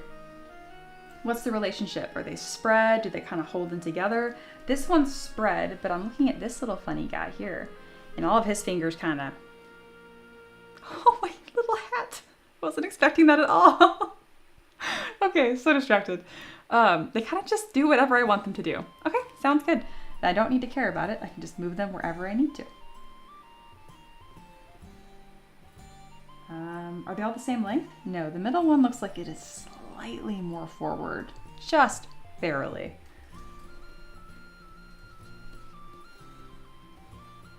Okay, let's see. I think that's passable. Why are we not moving? There we go. Mirror and weld, and then I will use these exact same things. Duplicate and slide them on back here. Make them larger. I don't mind if they overlap with the existing mesh. It was still important for me to make that little foot spot just so I could see what's happening. And these really stick off to the side. There we go. That's a much more improved frog body than what we had before. This is what we had before. And there's my timer, 15 minutes on the dot. Oh, I get a gold star for that. I'm telling you guys, it's like magic. If I set that timer for 30 minutes, it would have taken me 30 minutes to get the exact same amount of work done. I don't know why I believe so strongly in this conspiracy theory, but I swear it's about my own conspiracy theory. I just expand to take up as much time as is allotted to me. I don't know why. It's a horrible habit. But yeah, I would say that's a pretty bitchin' improvement. That's the technical term. Bam. I hate the hands. I want them to look adorable. What if I just inflate the crap out of them? That makes them a little nicer. They're fine. There's nothing wrong with them. I'm just being critical. Okay.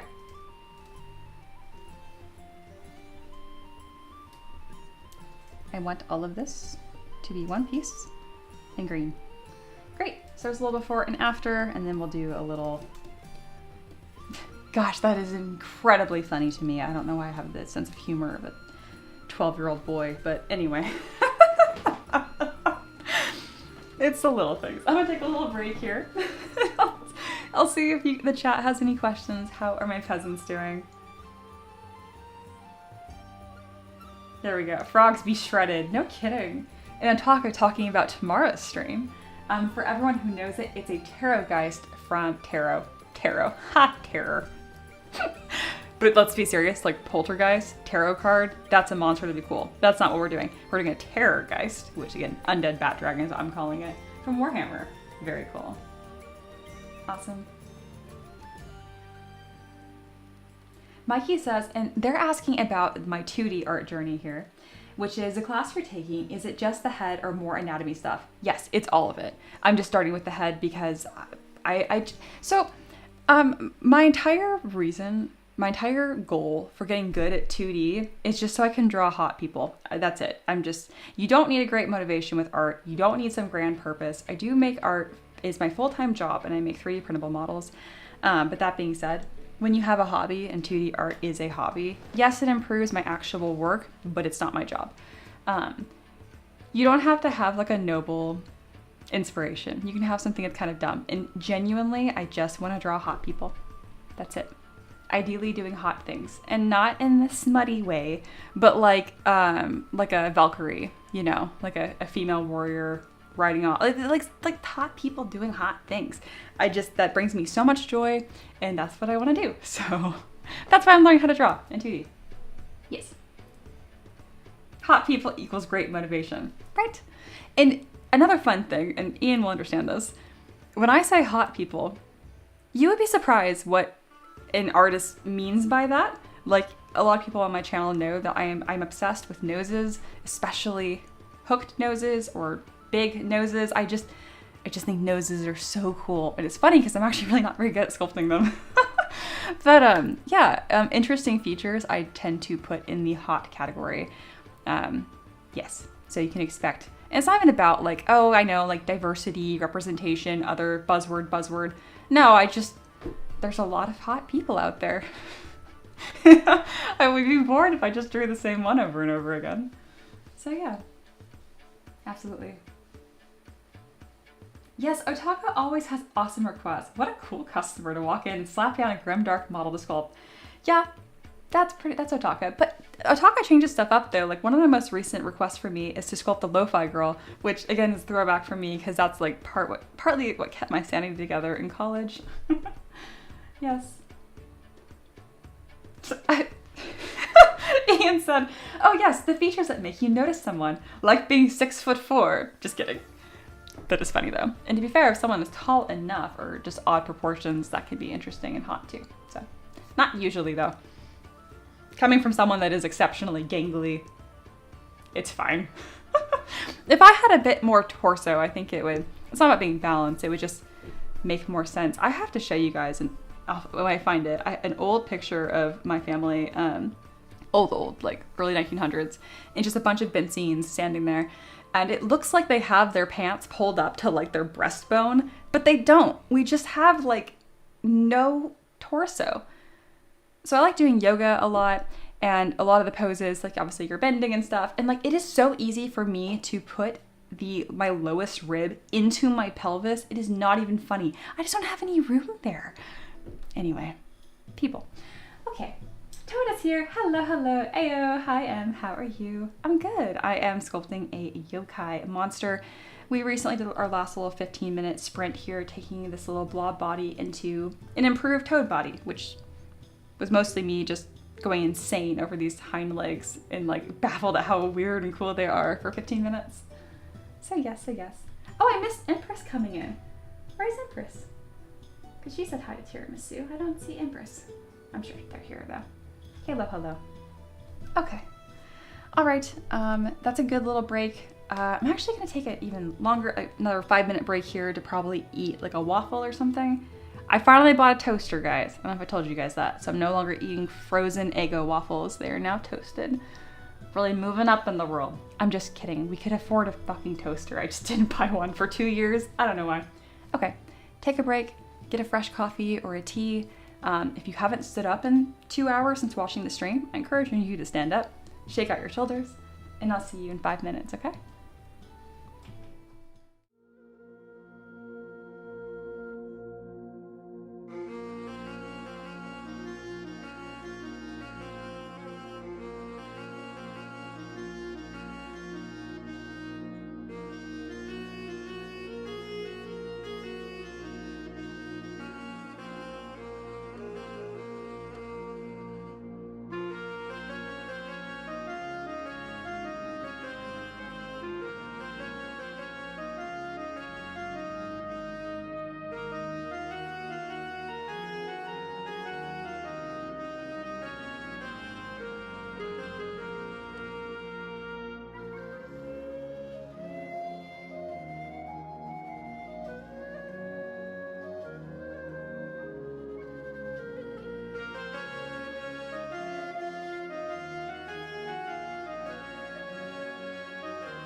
Hello, my beautiful peasants, and welcome back.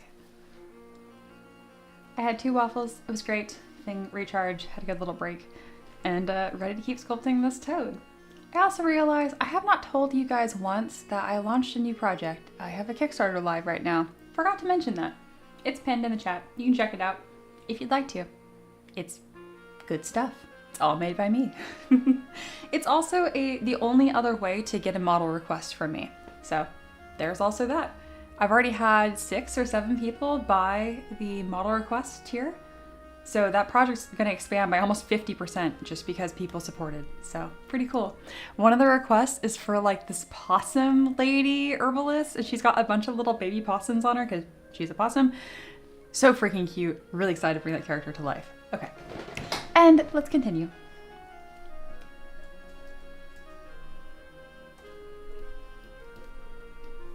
We don't need our head collection anymore. Right now I'm kind of just figuring out what we got going on here. Okay, here is the block out. This was all done on stream, today's stream specifically. And yeah, I like to just kind of get everything like a blueprint and then replace items. So obviously this body isn't holding up to our new body. So I'll click on append, grab it from our new tool, which we just did. Kind of just move it into place. We don't need the arms in the mouth. That looks uncomfortable. And I can go ahead and delete that old body. Excellent. I'm also going to hide the base because it's making it very difficult to see what I'm doing. Excellent. And then from here, I can go ahead and fine-tune the way that this body sits. That's really all the adjustments I need. The lack of color is making it a little odd, and the lack of detail. We're not worried about that yet. I'm gonna give it a really simple 2-tone look here, and I'm gonna use color spray. Just add some dimension. I don't know if their feet are normally darker or not. I don't think so. But I'm gonna make the feet darker just to make this design read a little more clearly.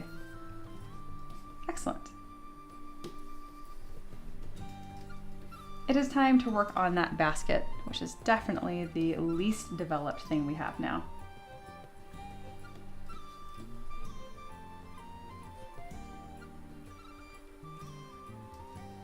All right, let's put a little stamp up here of our current progress, really coming together well. And then we'll merge down this really silly basket we have. We're not gonna worry about the straps. The straps, securing it to the toad is gonna be one of the easiest things to do here. I just want this really silly acorn shape. All right, bringing that into a new tool so I can focus on that. I'm also gonna center it in my scene. I'm probably gonna sculpt this in symmetry. So I'm gonna mirror and weld on the X and Z axis. I'm also going to turn on my symmetry on the X and Z axis. And start reshaping this. I do want it to be somewhat flat on the bottom. There we go.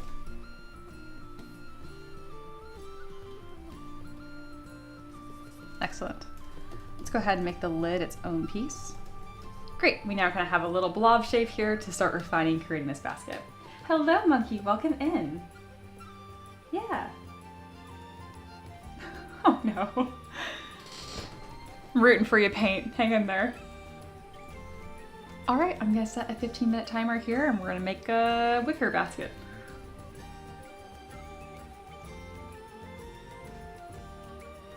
I know we have a lot of creatives hanging out here. I know what Ian's working on, Stonehenge, specifically the cave system. If anyone else is working on something creative here, I'd love to know in the chat what you're working on. I know Paint's at work, so they have an IT job. I mean, that's creative problem solving, causing. All right, I am gonna use ZBrush to clean this up. This is gonna be less finding fun shapes and sculpting and more of modeling.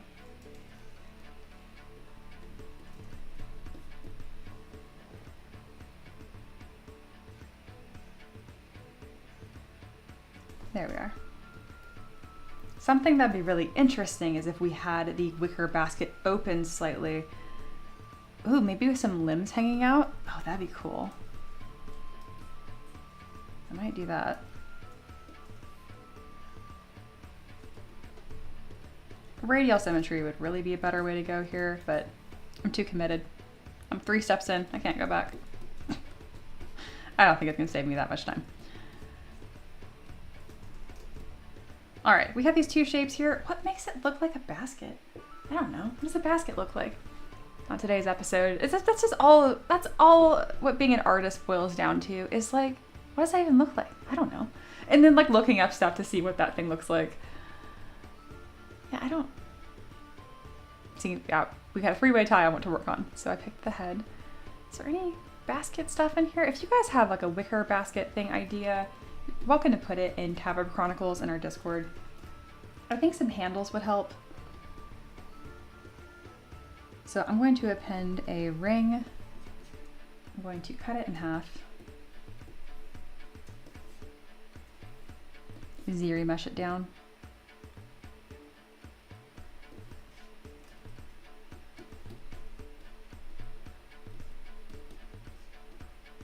And then I'll mirror and weld on the x-axis. I actually got it right the first time. Neato. All right. Now enabling it back on X and Y. Turning off perspective as well, so kind of get rid of some of this funny business I've got going on here. Very good. Thank you, Paint. That's a very standard wicker basket. I feel like mine looks more like a jar. Oh, duh, it tapers at the top. That's helpful. Look at my wonderful peasants producing. Thank you.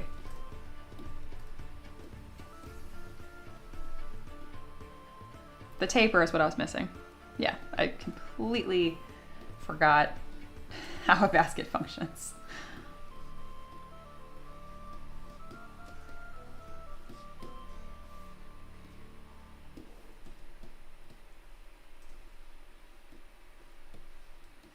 Yeah, flatten it on the bottom and the top just a touch. Oh, it's looking way better already. Oh, that one's kind of cool. That kind of matches our weird little theme here too.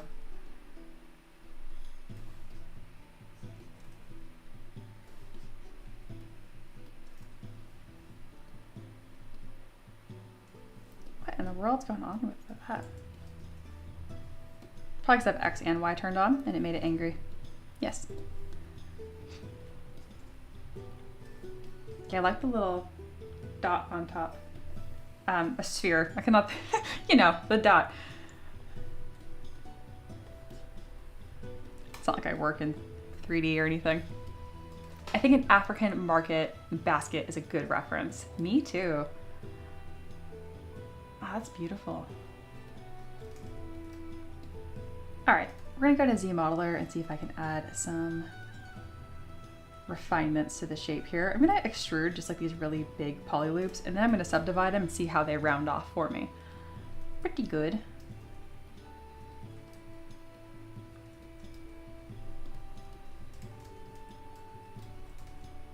I do that pretty often, where I will just extrude a lot, and instead of, you can use crease to kind of prevent it from doing that, but sometimes I like that it does that.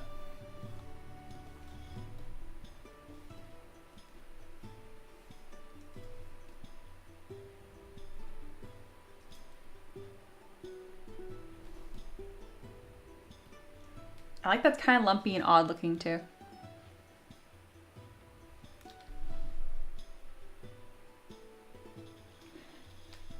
Oh, Aloha. Aloha says working in IT is creative because you have to come up with brand new ways, not jump out of the second floor window every day. My dad would agree. I'm glad he's retired. I call my dad weatherman, but he wasn't like a weatherman, like, well, he is a meteorologist, but his job for 20 plus years in the government was specifically fixing the equipment. So, IT. Okay. Ataka said, just came home from work and was like half relaxing watching the stream because I was too lazy to get comfortable. That is so real. Why is even trying to relax effort? But now I'm comfy. Oh, very good. Very good. Oh, how fun. Very good. All right, and we continue. And like always, if you guys are watching and you have questions on how I'm doing something, I try to do a pretty good job at narrating as I go. But when you've done something for long enough, you tend to stop explaining steps that feel like second nature. And those are usually the steps that would be real. There's no way this is all one poly loop. Stop being ridiculous. Okay, anyway, sorry, strong opinion on that. Anyway, if you have questions, ask. That's the point. That was all I was trying to say. I guess it is one poly loop. Yeah, the way it connects up here makes it one. I could mask it, or I could just be mad and do the same thing over and over again.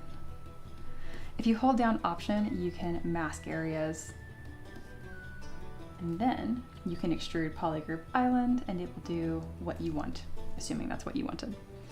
Just adding a little bit more dimension there, it's more interesting. And now I'm going to extrude a couple poly loops right here, because I think if I subdivide afterwards, it'll look interesting.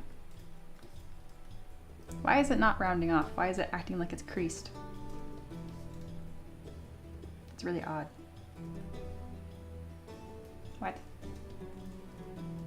Sometimes I wish it would do that. This isn't one of those moments. Odd. Okay. I'm sure it's something that I have in my settings, so I'll click on B for brush palette and reset all brushes, and that'll probably work now. Nope. I have no idea why that's behaving like it's creased when it is very obviously not. If I polish by features, it still acts like it's creased. Whatever.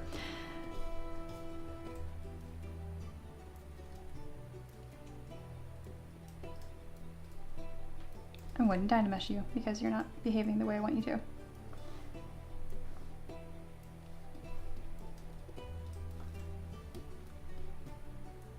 It also won't dynamesh. What is wrong with you? It says it's masked. Maybe that was the whole problem the whole time.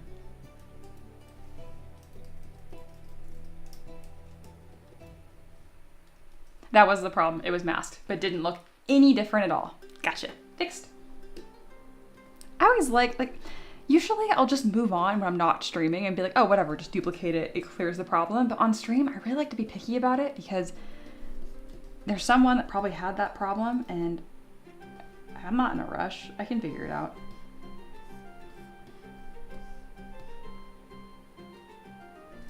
Yeah, see, now it's rounding off like normal. So I had masked it. Interesting. I never used that in that way. Huh. Okay. Very neat.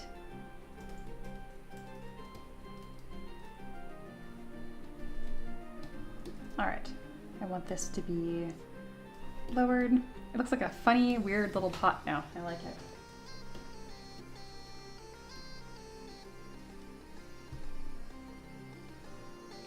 it. It belongs that way now. We love hidden mask, don't we? Don't we?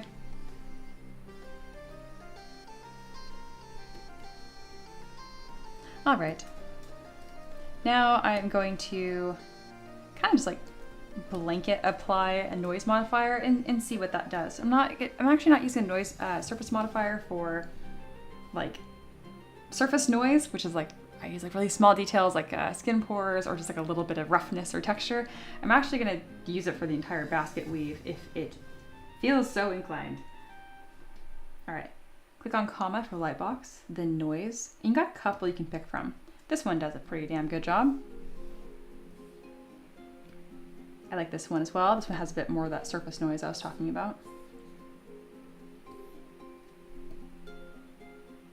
I'll go with this one, why not? Alrighty. You can further edit this by going to Surface, which you cannot see. Let me show you. Right here. If you go under Tool, there's Surface right here. And then if noise is not highlighted, then you didn't do it right. Noise should be highlighted. And then Edit, and here you go. And then from here, you can really mess with that scale, do all kinds of goodness, change the strength, which is what's actually gonna make it a 3D detail you can see. And then last but not least, this does not exist. It does not exist. You must click Apply to Mesh, and now it exists. You will get this banding or stretching on the sides. The way to fix that is to have like UV maps, which I'm not going to do because I don't think it's worth the effort for the sculpt.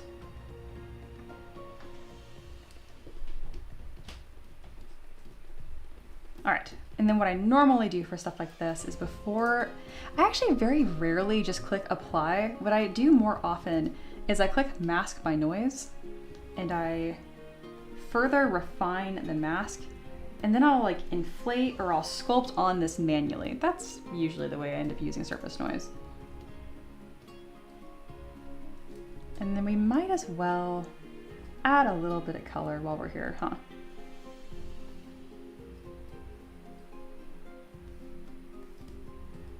There we go. I just inverted it and then just dumped a bunch of paint. I did a lighter color on the wicker part and then darker color on the outside. I would love to watch Mia UV unwrap in ZBrush. I did that a lot. Fun reminder that I worked for Titancraft for quite some time. So what you see in Titancraft is not the actual 3D model. It's a picture of it, UV map, right? That's what you use to stick your neural maps on, all that good stuff. Anyway, texture maps. So I did a lot of those. I've done my time. I don't have to do it anymore.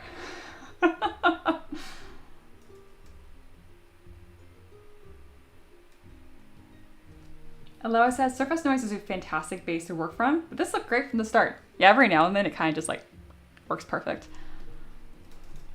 for like your use application. Alrighty, we're gonna use the same thing here, and I did my favorite thing, which is I forgot to copy and paste the settings from surface noise. Hate when I do that. It's kind of cool, so if you like edit your surface noise and you have it looking just right, you can click copy on it and then paste it onto another subtool. Very cool, very delicious. I never, ever remember to do that. I'm sure someone's like, you can't say that. You're manifesting that you'll never remember. I'm like, it's too late, okay? This is my lot. All right, why can I not rotate you? I thought it was sensitive to the angle on which I am looking at it. I remember that being true for something. Whatever. I like this concentric circle look. And I'm glad I do, because I think that's gonna be our option. Oh, no, I figured it out. Just kidding. All right, let's bump up the strength, which I don't know why I'm doing that if I'm just gonna use a mask anyway. I think it affects the mask. Anyway, click OK, very nice. I'm gonna show everything again. And now I'm going to use a masking brush I almost never use, which is the mask circle. And then to select that, here's the thing about masking brush. If you click B for your brush palette, I don't think your masking brushes even show up here. I might be wrong. I am wrong, they are in here. Ha, lol, wow, okay. I was gonna explain a very difficult way to do this, and now I don't have to. Your masking brushes exist in your brush palette. Can you believe that? It's like they're a brush or something. Anyway, there's mask perfect circle. It's beautiful. All right, since that was a useless not tip I was gonna share, I have a really good tip to share. So, good teaching moment. Masking brushes are really powerful, and you don't have to place them perfectly the first time. So I wanna mask the center of this. But obviously, that circle's totally wrong. Guess what? If you hold spacebar, you can move it around and then let go. There you go. Obviously, it did not show because I had surface noise turned on. There you go. Really, really cool, and it does work if you hold down Option or Alt on Windows to invert it. But in this case, you can also, since it's a masking brush, hold Command and click, and it will invert it naturally there too. Since we're on that topic, this also does work for clip brushes, which are really powerful, which is Command and Shift. drag that out, and then same thing. Don't lift up your pen. If you hold spacebar, you can move it around. Really, really cool. And then one more note on this masking and brushes and moving them around. Here's the clip circle one. If you move it around and let go, it'll clip your circle, right? But what if you wanted the inverse of that? Hold spacebar and then option. It should turn a different color and then let go. And check it out. You have a nice little clean erased circle. I use this all the time with my hard surface work. So yeah, just a nice little tip there. Okay, back to what I was doing.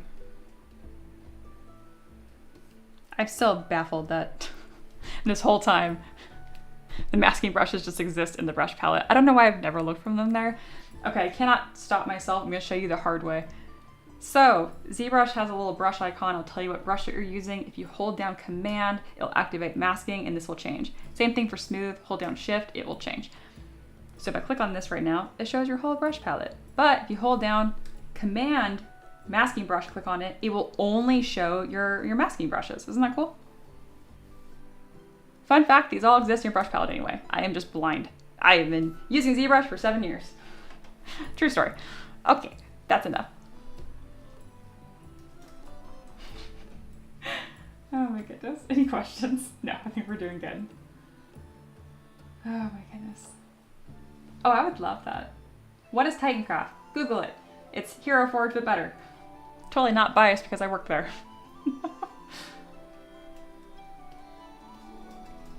Alrighty.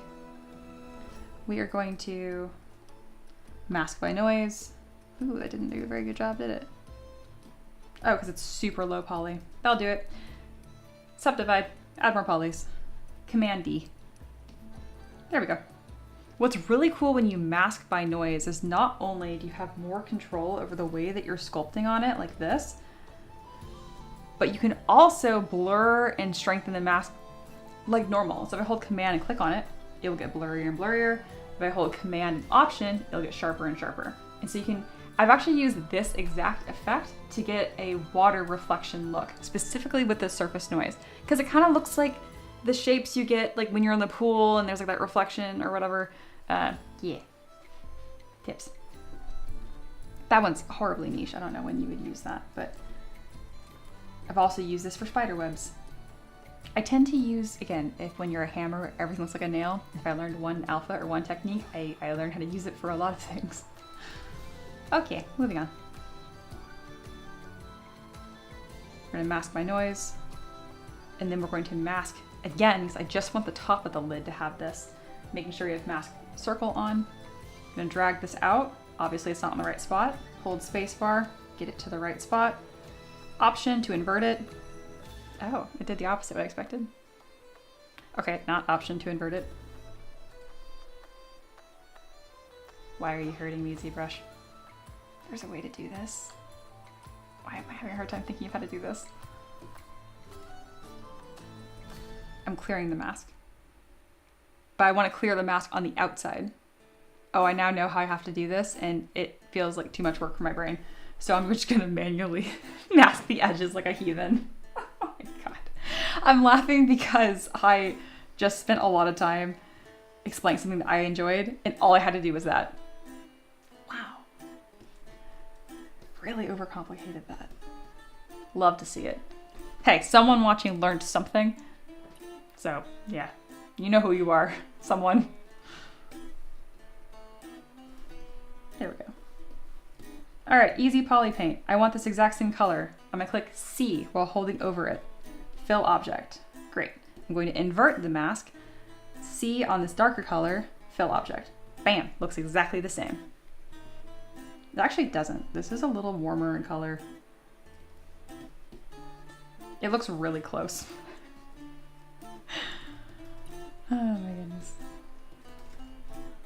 I'm just being pedantic. I said it looks exactly the same, so it didn't. It was very close, but it was not exact, and that's because I had blurred some of the mask, so it didn't grab this ambient inclusion effect. None of this painting matters literally at all. I designed for 3D printing. I don't know why I even care. I do this for you. I do this for the viewers to be like, ooh, some color. Oh my god. All right, that's enough. Something I like to use for basket textures is Dam Standard, hold spacebar, and then select a brush alpha. There's a brush alpha I love to use. Come here, this reference was in the way. Spacebar, alpha. That's a joke. I cannot believe that's the only part that's being covered. There we go. Get over here. Okay. I'm the one who sets up my UI. I don't know why I'm struggling so much. Okay. And this texture is so nice. I use this for torn cloth. I've used this for scars. I've used this for really, when skin gets really old and dry, and if you're like really like emaciated levels of skinny, it kind of operates like fabric almost. And so I've used this for that kind of skin before too. And baskets. See, this is surface noise. Just like a tiny bit of like dirty texture. It really just brings it to the next level.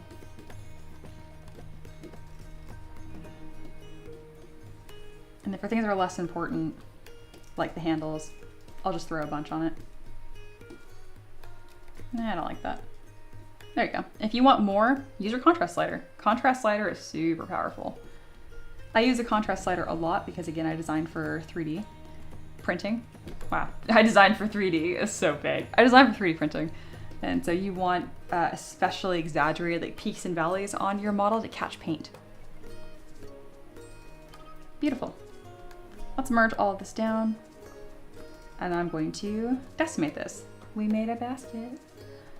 And because of the way that I constructed it, we will be able to open the lid of the basket so I can put like limbs and legs hanging out of it. I'm probably gonna put this lid a little off center, for example, and then put like some hands and arms and some other stump. It'll be very nice. All right, but in the meantime, I'm going to decimate this down. It's currently 1.5 million points, which is, it doesn't need that. But I don't lose my poly paint. So decimation master, use and keep poly paint. And then right here you have your presets or your exact amount of polys. My finished models are usually around 200,000 points. So I bet I can get away with 50,000 points just for this basket, no problem. I don't want to go too low because then it's kind of hard to sculpt changes on it later. Thick skin is in the tool menu under nanomesh. It's its own menu. That's cool. That's very cool. Because paint breathes life into a sculpt. Ian's correct. Surely she just had to invert the mask, right? Yeah, it didn't work. It kept just dropping it on there. So yeah. Yeah. Does Mia know thick skin? I don't. Yeah. It's in the tool menu under nanomesh. What? Oh, it's right here. It's right in front of me. All right, so here's a fun thing I want to show you guys really quick, just so you know. Peach. All right, so sure enough, crazy, Ian knows what he's talking about. Go figure, it's like he works there or something. But seriously, Ian's a great artist. If you're not already aware of who he is, you should be. All right, tool, thick skin, here it is. If you don't know what it does, which I'm not totally sure, I can find out by holding Command, that's Control on Windows, and it'll tell me. When thick skin is enabled, all sculpted brushes will be restricted in sculpting height and depth. The restriction is set by the thickness slider. What? Using thick skin with a smooth brush will increase the smoothing of the surface. This is like the inverse of move and back face mask to me. Like that is really cool. Restricted in sculpting height and depth. That's cool. I'm definitely gonna mess with that. I know that would have been helpful. So whenever I have something new and I wanna mess with it, but I wanna like remember to not forget about it, I actually dock it onto my UI. So I'm gonna do that right now. Sorry, we made a whole side combo. No, it's good stuff. I love that, I love that. You know what? We're gonna do another little teaching moment really quick here. Okay, here's like a really quick way on how, like a crash course on how to customize your UI. Preferences, config, enable customize. Now here's the only tricky part. On Mac, you hold Command and Option. On Windows, that's Control and Alt. With those two buttons held down, you grab what you want, and then you can drag it to the spot you like and let go. Sweet. If you decide you don't want it, throw it away. I do want thick skin and I do want thickness. you'll see I have interpolate right here as well, because that's kind of a newer thing I've been playing with as well. I like to put things down here that I don't think I use enough. Here's like shadow box, for example. Okay, with that done, you're happy with it. Go to Preferences, Enable Customize, and there you go. Now to make sure it actually stays for the next time you use ZBrush, you can click on Store Config. Let's say you have some other ZBrush friends you want to share your UI with. Save UI, and you can give them this file here, and there you go. Now you know how to change your UI. Side note, this crazy as shit workflow is this insane tutorial pack thing, video series that I bought on this guy making this like insanely gorgeous robot, and it's just, the whole thing is Sculptress Pro, and it's just monstrous. It's so cool. I watch it when I think I'm gonna like do hard surface, and I'm like getting a little better at it. I know how to model and do hard surface that way, but again, let me see if I can find this tutorial. If I search the word shit in my Discord, it might come up because I described it like crazy as shit in there too. Nope, I'm just seeing people say happy birthday to me specifically. Really want to find this.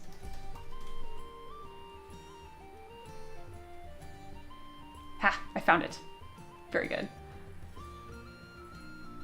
Alright, I'm putting a link in the chat to look at this. Again, I'm not like sponsored or anything. It's just some dude, it's a really cool artist that Jonas. It's outrageous, y'all. Do you see this? It's just disgustingly cool. Again, this is fine. The first step, I kind of do stuff like that. I've done it on stream for organics, not for hard surface. This step to this step is my problem. That is where my brain just absolutely... It's because I can't like bullshit it. I have to think about how these pieces are moving. Like, I get really hung up because I do have a mechanical engineering background, so you'd think I'd be better at this, but I'm not. My spatial reasoning for how things move is terrible. My spatial reasoning for like artistry and like symmetry and gaps and distances, very good. So I'm a little limited here. I can do this, kind of, the going from like this step to this step, the detailing, I can like kind of do, but step 1 to 2, no, not at all. But we've made a little bit of progress, and when I do figure this out, I will do it on stream, and it will be incredible. Give me like literally 3 years. Oh man. Did you just call me an Amazon degree again? No, I have a real engineering degree. I really do. I just never went into industry. You know, it's funny. I don't think I told you guys this. So I graduated from Fresno State University. That's in California. And I went there because I had a full ride scholarship. And not the tuition waiver kind, the like real kind. I know that's snarky, but there is a difference. Anyway, I also lost that scholarship in my last semester, so I'm not being too high on my high horse. I lost my scholarship with a 3.3 GPA. I need a 3.5. Anyway, my college, 2 to 3 years after I graduated, was at risk of losing its accreditation. So ABET or something comes through and, you know, sees if like this college is meeting its curriculum in a satisfactory way. And yeah, my college failed that test, which is crazy because like we do have a good engineering department. We have a lot of really good relationships with like big like tech companies and engineering positions. Like you'll get a job if you graduate from Fresno State for sure. But the teachers are awful, and apparently that showed. I guess they like kind of like pulled it together, so like they just got put in like preliminary review. But like, yeah, my college legit. I had to Google that. I'm like, what happens if my college loses its accreditation after I got my degree? Is it retroactive? It is within a certain time frame, but it had been long enough that it was fine. I don't know why I'm telling you guys this when you already make fun of it being an Amazon degree. That is correct. Thank you. Mia lost her scholarship because her Amazon Prime subscription ran out. Nope, I just would not swing. I have a certain amount of effort I would put into college, and once I hit that effort, a lot of my friends were just horrified that I never once pulled an all-nighter. I'm just not a grinder, guys. I work hard, I work smart, and I really do like to work hard. But at some point, I just kind of accept it. I'm like, I'm not figuring it out. And the amount of time I take to figure this out, I don't have. And that's why I have a 3.3 GPA, not a 4.0. All right. I also took no less than 18 units a semester. That might also have something to do with it. One of my semesters I took 22 units. I had to get the dean approval for that. He looked at it and he was like, you want me to sign this? I'm like, yeah. And he was just like, why are you doing this? I'm like, because my scholarship lasts for 8 semesters and I will not pay for it. So I just jammed all of my courses in 4 years. And now I sculpt toad buds. Isn't life funny? That was a nice segue. That's one of my favorite stream segues ever. All right, I'm done talking about school. I don't even like school. Okay, we're gonna replace the basket, our acorn thing, which admittedly is cuter, with this other wicker basket we created. Did I even decimate this? Okay, good, I did. I was like, did I do anything while I was talking? Yes, excellent. It's looking like a thing. Very nice. All right, we're gonna do a better job with these straps.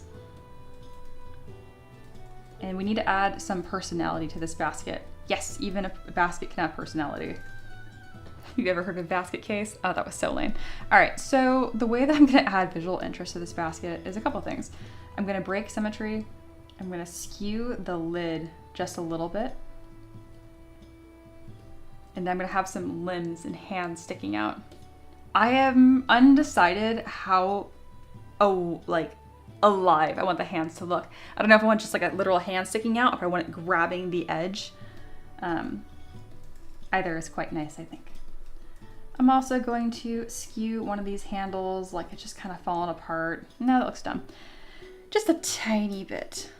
And I'm going to rotate the entire basket because the handles being perfectly symmetrical from the front view looks boring. Okay. And then I'm now going to use my orb crack brush to add some like significant damage to this basket. I mean, to subdivide a few times here. Increase my intensity. And just kind of add some big marks of damage. I am subdividing on topology that I use Decimation Master on, so it is not loving it, but it is doing a good enough job.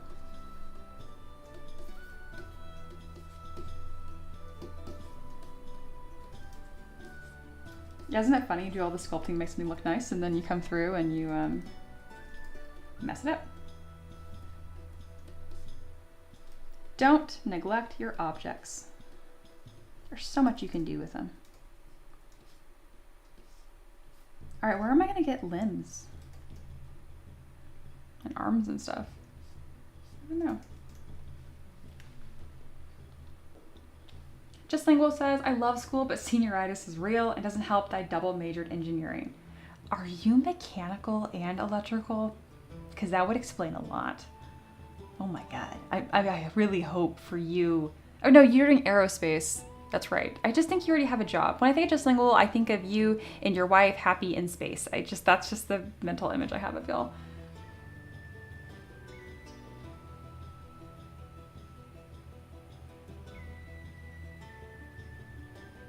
Aloe says, schooling sucks for neurodivergent people, especially ones who are artistic-minded. Yeah, I could see that. Couldn't be me. I had my initial doubts about the basket, but it looks super good. Isn't that funny?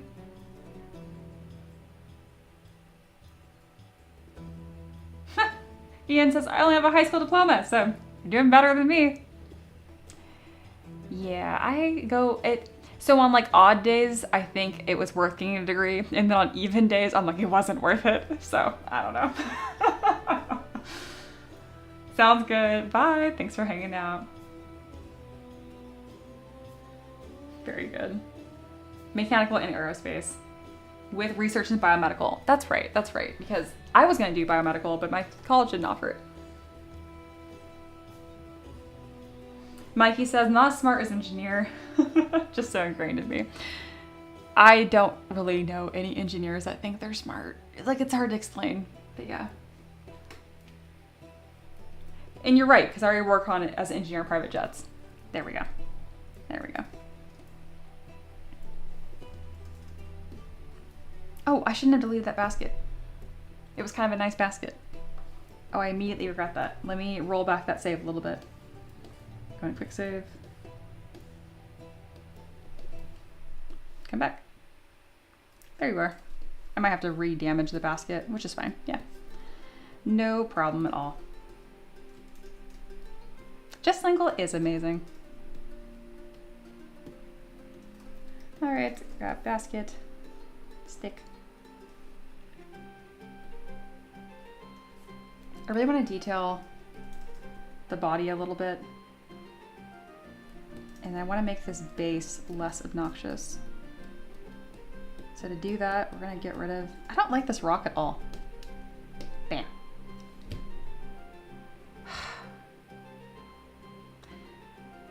If you delete a subtool in ZBrush when the folder is closed, it deletes the entire folder with everything in it. Ah, we never wanted that. Okay, we're fine. Go back to my quick saves.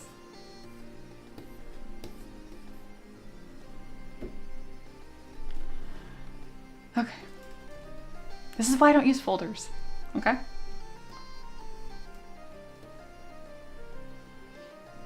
All right, I've opened my folder and now I'm going to delete this rock and we're fine. I don't know if that's just a me issue or if people that know even more than me don't have that issue, but I do not have the wherewithal to check if my folder is opened or not. So I've done that so many times. Okay. Is wherewithal a word, or is wherewithal just like something that we say? Is it like literally like where, like location, with, is that preposition? All? Wherewithal. I've never seen that written before in my life. There's no way that's one word. That is in fact those three words, which I feel like don't mean that when together. There's an alternate reality Mia that was definitely like an English teacher, but it's not this one. All right. We're gonna make this bottom base pure black. Ooh, gross. No, we're not. Slightly steel gray. And I don't love this color either. Oh, yeah. Aloha says it wasn't on purpose. Okay, that's already up. But the basket in the mouth is a really good variant. It is. Huh. I'm really glad you screenshotted that. I can make like an adorable version of this. It's like a messenger frog. It is. Wherewithal is a word. You guys are so fucking with me. Ain't no way. Wherewithal. And it looks... No. No, that... Not true. No way.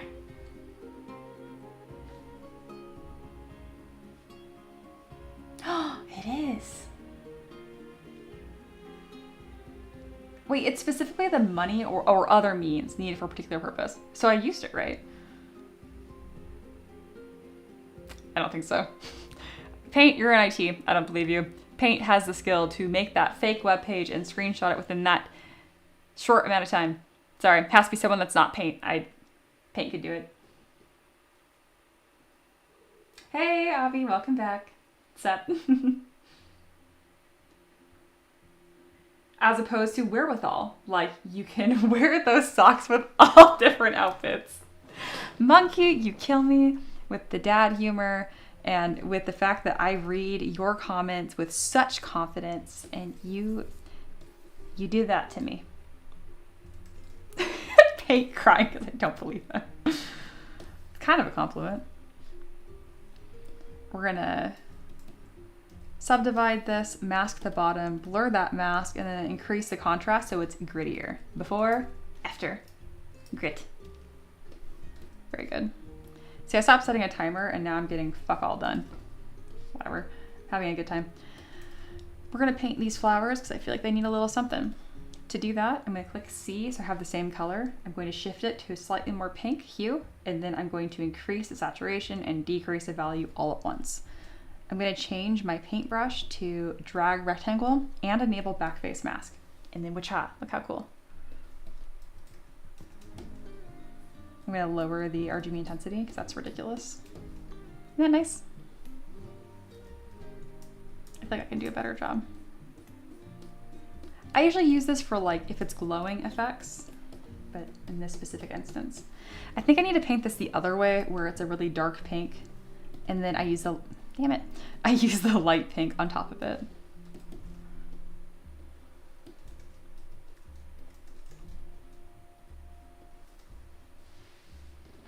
Aloha has also screenshotted it. Now it's been too much time, so now I think that you also had time to create that fake web page. Thanks though. Nice try, guys. Speaking of, who was that joined the stream like a troll last week with a username called Freya Spartan? Because there ain't no way that was a real person. Spartan's the name of my horse, and Freya is the name I use in a lot of video games. Like, I'm playing Animal Crossing, it's like, what's your name? I never say Mia, I say like Freya. Like, that's just the name I use really commonly. Freya, Willow, Chloe, what are some other ones I use all the time? Rayla is another one I use really commonly. It's actually the name of my current D&D character. But anyway, whoever that was, I'm on to you. You did not fool me at all. I definitely have never been wrong about that before. All right, the paint is really adding a lot to this model right now. It's kind of ridiculous. I don't really like this tree stump either. I just don't like it.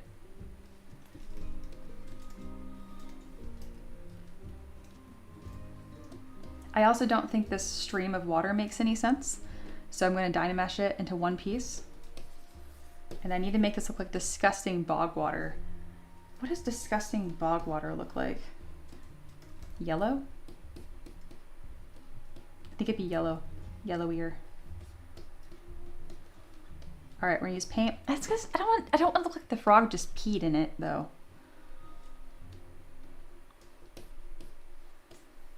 Now it's like glowing pee. Nope.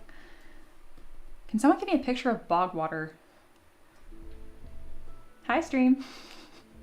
Rotaka, you're why I don't like leaving this up, because I know what you guys do. Hey, Reaper's here. Hello, hello. We've had a pretty damn good stream today. That's looking bog watery, I think, but it's so close to the color of the toad. Did I color the toad bog water? Nah, I don't know.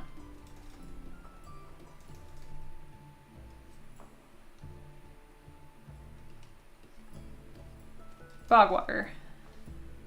That's actually kind of pretty. Also, these are taller than I would have expected.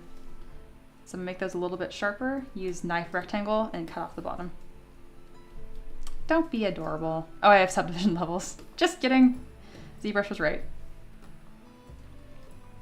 The bog from Lord of the Rings is a good choice. It is. It's also so pretty, actually. Well, I'll go ahead and add some of this light speckling because it's really nice.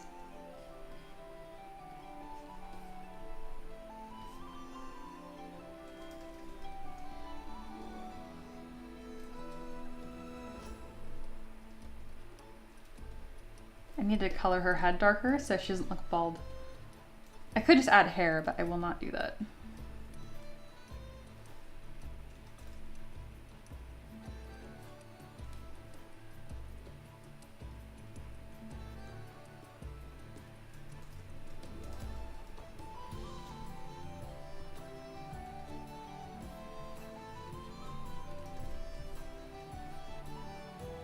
I have slowed down so much. I'm trying to think if it's worth continuing the stream.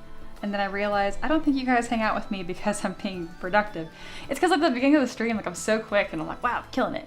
And then I'm like, oh, I'm getting tired.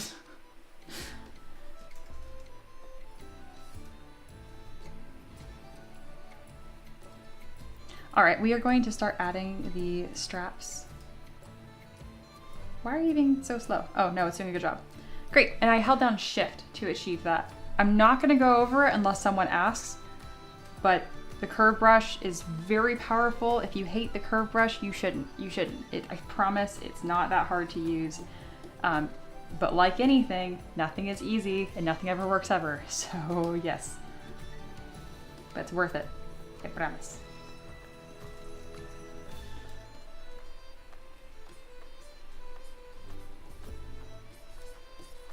I'm using an alpha on this just to kind of scratch on some detail.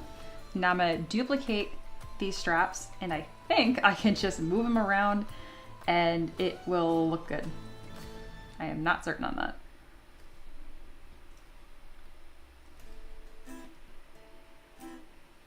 It's not really working.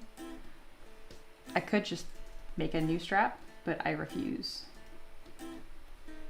What if I just reuse the same thing for more effort? Can I rotate this? Yes. Awesome. That actually looks really good. Assuming I stick it on there correctly, but yeah.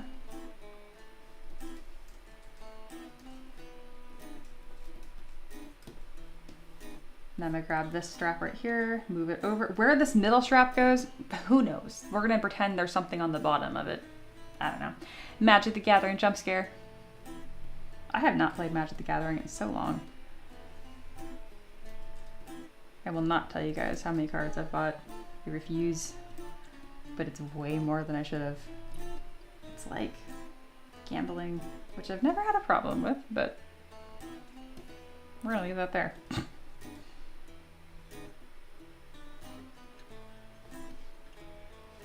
I'm not gonna worry about how these straps perfectly intersect on the edges, but it would be cool if I bent them a little bit. I can straighten those up later. We get the point. All right, what is in the mod chat? It's probably Reaper saying hi. Yup. Mia, you did not give me the secrets of FDM printing like you promised. No, I didn't. I realized what kind of write-up that, okay, one, I don't remember. And then two, the write-up that would take would be so long. What you need to know about 3D printing FDM crash course. All right, FDM is not nearly as forgiving as resin when it comes to 3D printing. That's a good start. Second, you want things to be rounded and inflated as much as possible. Not that you can't have detail, but especially because you're designing dinosaurs for a library, you don't want these children to be like impaling their little hands and sharp stuff. So make sure it's nice and round and something to be appropriate for a child.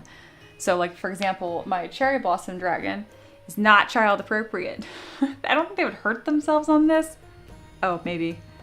Okay, yeah, they would. So nothing on this sharp.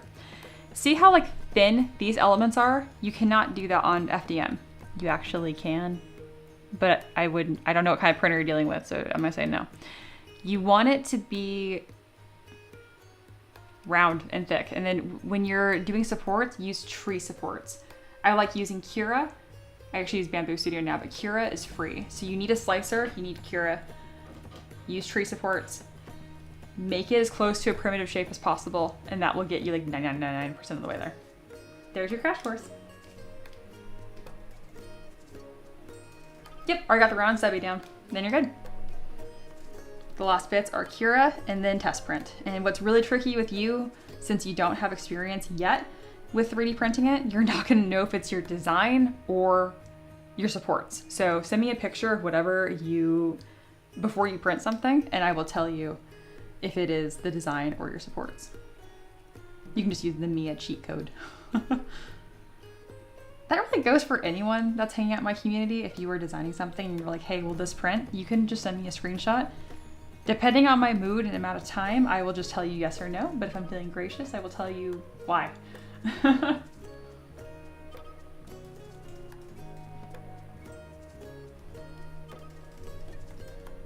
All right, we're gonna come in with my soft brush. We're gonna start adding some delicious warty details to this thing.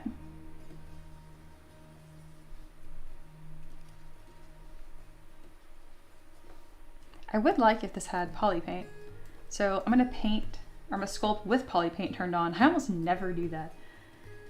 I don't do this very often because I don't want to get confused on what the shape actually is. Because again, I designed this for 3D printing and I don't want to paint on detail that ends up not being there. That would make me very sad. I don't need to worry about that though. I will just make the paint kind of a light color and I can toggle on poly paint back and forth.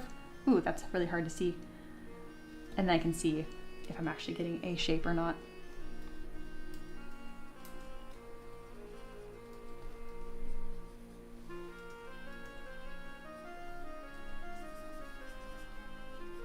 So to do these shapes, I'm really just thinking like stubby, rounded triangle, and that works pretty well for me. I don't think they have little speckles on their butt, but they do have just like a general amount of texture and roughness.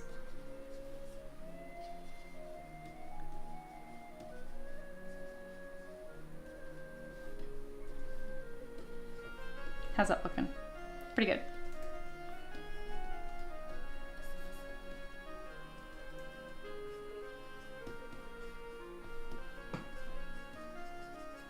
I'm kind of detailing this right here like it's a fabric fold.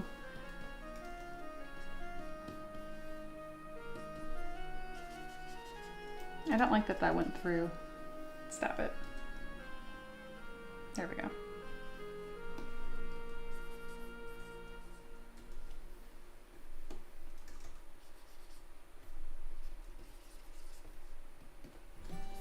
All right, looking pretty good. How make money? Basket full of skulls. That'd be fantastic. Otaka talking about 3D printing, or if it's the weather, the position of Saturn, or how the air humidity is in South Korea, because 3D printing is dark magic. Otaka has been hurt by the 3D printing gods recently. I'm so sorry, Otaka. It isn't quite that hard, but I get you. You have had a... Calling it a string of bad luck would be an understatement. I've seen it happen to people before, though. It's definitely not unheard of. We got so we haven't paid for a 3D printer in years. I'm big enough that companies send me stuff. Woo. But Lego sent us one that was like a refurbished. They were like, hey, we're actually kind of short in inventory right now, but we're gonna send you this one to try out. And I'm like, cool.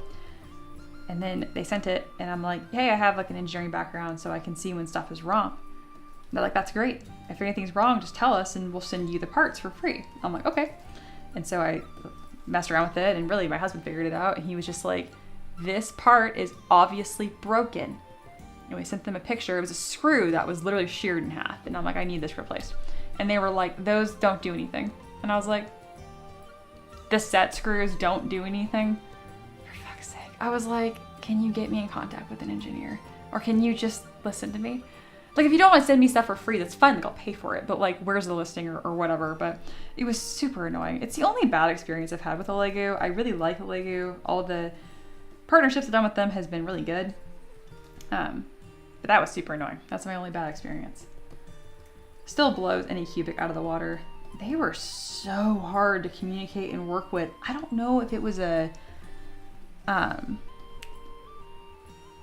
language barrier or what, but it was rough. Like, they would ask me to make something, and then like a promotional piece, and then I would finish it, and they'd be like, I love it, and then they come back like a week later being like, yeah, can you just change the pose? And I'm like, I'm gonna kill you guys. You asked me for something, I communicated, you paid me, the deal is over. And I never ever reworked it. I was always like, you're joking, right? If you're not joking, that's like you're gonna pay me for that. But it happened like so many times to the point where the next time they reached out to work with me, I was like, no, I'm good actually. And they did that thing where they're like, oh, if we can improve, we're always looking to improve, just let us know. And I was like, that is not my job to tell you guys to be less annoying.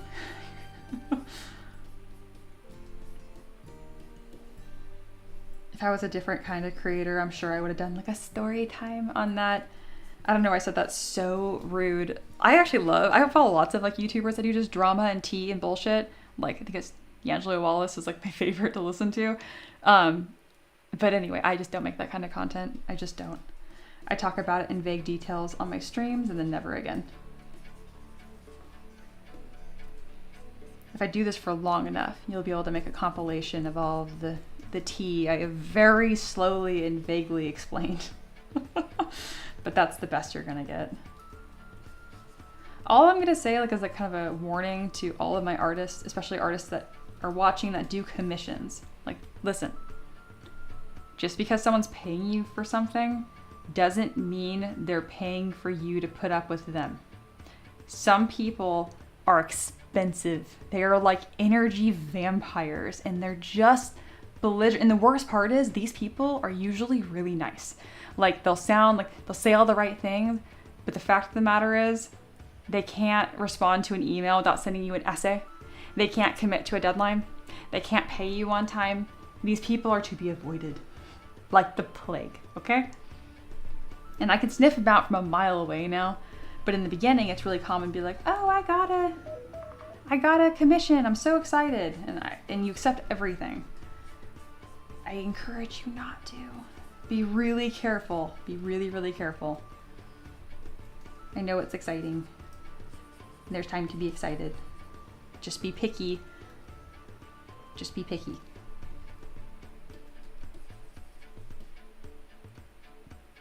This is really looking like a thing.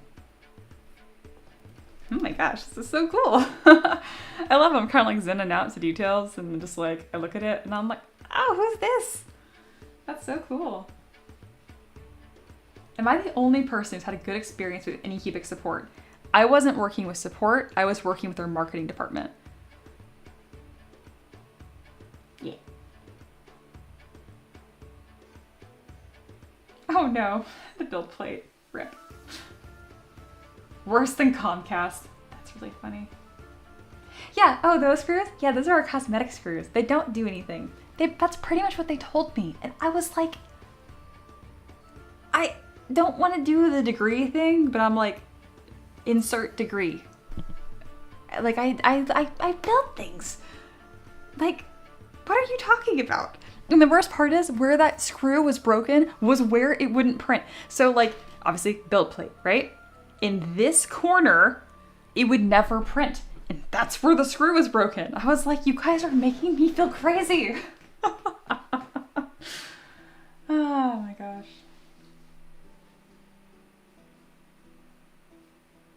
Yeah, a leg is great. They are. So is Anycubic's fine. Anycubic's fine. Oh my gosh, Aloha.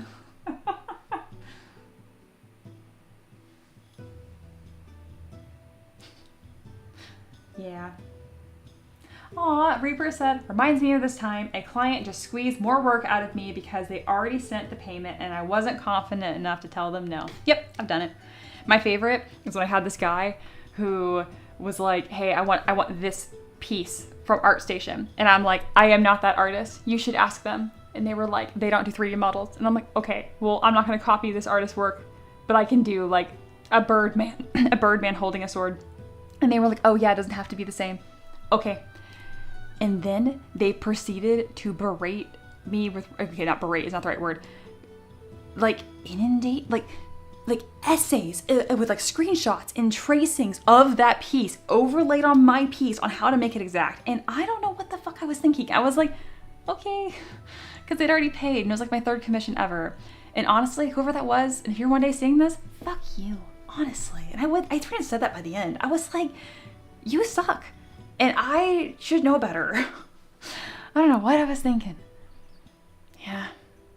I still remember the name of the guy who never paid me, Justin King. I know that's crazy of me, but I will never forget. It's the only person who ever had to not pay me. And it was only $20. And I worked so hard on it. They just took my model and dipped. And what was really awkward is I did the commission because someone that was like pretty big in the community, I'm not gonna say his name because he's a good guy and he's not even doing it anymore. He went back to teaching, but anyway, he knew the guy and that's how he recommended me. So it was like a friend of a friend.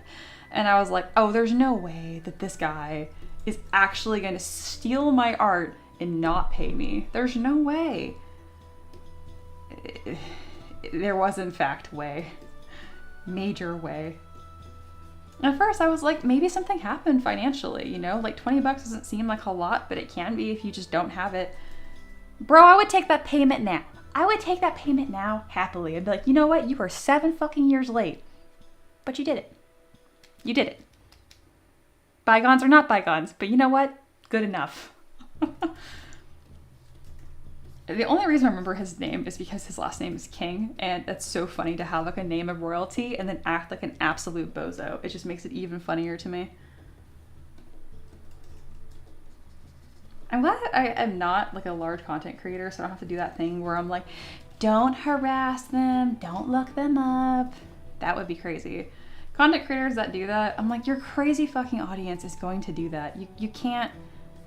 It's like handing a toddler scissors and being like, don't run. You can't name drop if you have a big community, which is unfortunate because some people deserve it. Oh, that looks uncomfortable. Let's get that out of your booty. Whoop. Nope, don't delete all the grass. I just don't want, oh my God. I just don't want that one piece. Oh, I Dynameshed that at some point. That's okay. There we go.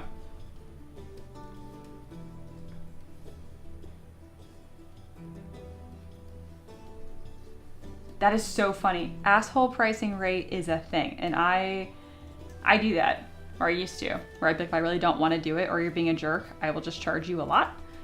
But now I just say no because I make plenty of money on Patreon. Monkey said, I had a guy commission me for a map, undercharge for it, but pay up front. Finished the map, sent it over, then a month later, he disputed the charge on PayPal. Oh no, you did not win that. Yeah, and they refunded him. No contacts to him at all from why, because he just scammed you, because he's just a jerk. Speaking of, time to plug Monkey's art. Monkey is such a great creator. If you want like gorgeous maps and tokens and really all kinds of shit, you should go check out Meditating Monkey. I think it's just literally meditatingmonkey.com. I always feel the need to plug this. It'd be really funny if this secretly makes you uncomfortable, but I will not stop. The homepage, literally the first button, is to get free stuff. If you don't go to this website, you're just missing out. You see this? Look at that changing background. Like, different Kickstarters. It's the way. It's the way. Check it out. Is that live now? We should cross promo. I do have a project. Yeah. That is wild. Yeah, PayPal, I get it. Like, PayPal wants people to use their service to pay. They're not necessarily interested in having creators use that predominantly. All right, I'm tired. And this looks like something. So we're gonna call this not done, but very good progress. I will finish this up on my own time and then this will release on Patreon. And it's gonna be awesome. All right, this will release on Patreon probably in 2 weeks. You can check my request board for the exact release window.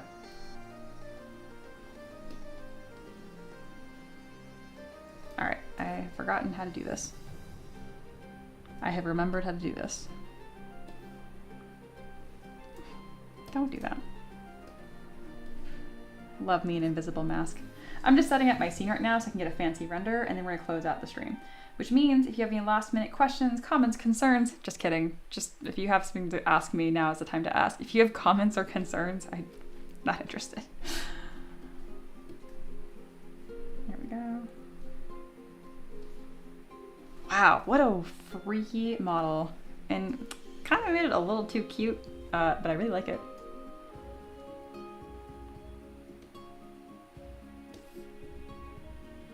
Maybe that's just me that thinks it's kind of adorable. Yeah, Mia and Monkey collab when, no, I know, trust me. It's not for lack of Monkey's fault, it's me. It's me. I am so, if I literally can only focus on one thing at a time. Ask my husband. Oh, no kidding.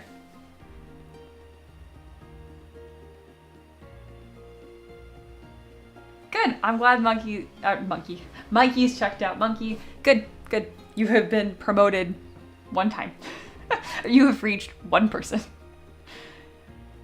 Counts. Green flag. Creators supporting creators. Always. That being said, I do only shout out creators I like. I will say, I definitely have had people being like, hey, and I'm like, hey. Okay, I'm gonna be vague on this. This is my first bit of like actual tea that kind of hurt my feelings. I had a student that was really active and really cool, and I backed one of their, try not to say he or she, Kickstarters, and like I promoted it in the Kickstarter and Discord, all that kind of stuff, and they didn't even notice that I backed their project. I wasn't expecting like a fucking postcard or anything, but like they didn't even notice. And so now whenever they post stuff in self-promo and dip, I just delete it. Self-promo in my community is not for people that literally just post and dip. But I feel so sad every time I do it because I was just like, you were the chosen one. They weren't. I'm so bad at this. They weren't. I think they just got busy and then kind of just like forgot to upkeep professional/personal relationships. I'm like a cactus. I'm a really, really easy connection to maintain. If you just like message me once a season, twice a year, like we're super cool and tight. I have not heard from this person in like 2+ years. They just pop in my Discord, dump their project, and then leave. And that's it. I'm like, bro, you could even like just leave like a heart react on someone's message in Discord and I would consider that counting. Yeah, right? Absolutely. Hello, someone new. Welcome in, Patrick. I feel so guilty that I was like gossiping when you came in. I literally never do that. Anyway, the source inspiration is from Pathfinder. And then this was a request for a Patreon supporter. So I take requests and then I kind of put my own spin on it. So I kind of made it a little bit prettier, kind of a different backstory and lore. And that's what I made today. I'll be streaming again tomorrow. We'll be doing an undead bat dragon. Yeah. Does Monkey stream? They do sometimes. And sometimes they're in the Peasant Hub as well.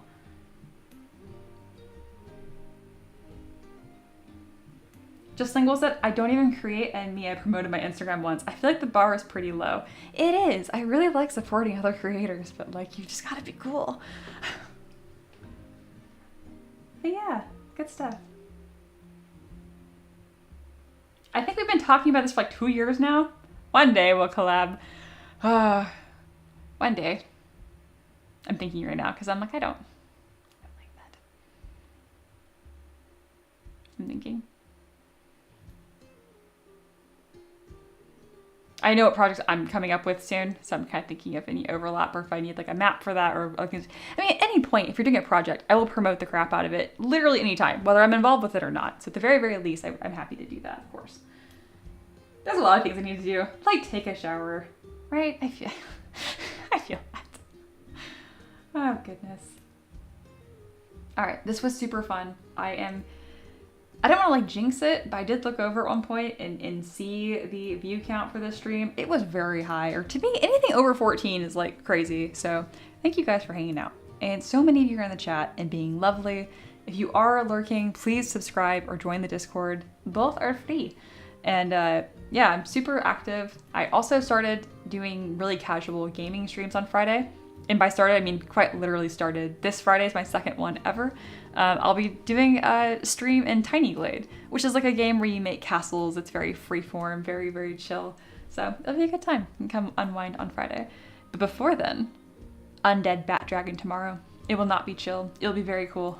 It'll be very good. Payne said, I did send a meme to Mia on Instagram. I don't even know if they realized it was me. I don't have Instagram downloaded on my phone, so I check it like once every 2 years. That's like honestly not a joke. So I'm not ignoring you. I just didn't notice because I don't have it. You can join the list with like my grandma, my aunt, and other people that send me stuff on Instagram, and I'm like, I don't have it. Mia is awesome sauce. Aw, you're very sweet. Thank you. All right, I'm tired. I need to eat an actual meal that isn't just 2 frozen waffles that were toasted. And I'll see you guys tomorrow. Promote. There's links. You should already know. I'll see you guys tomorrow. Take care, okay? Okay, now get out.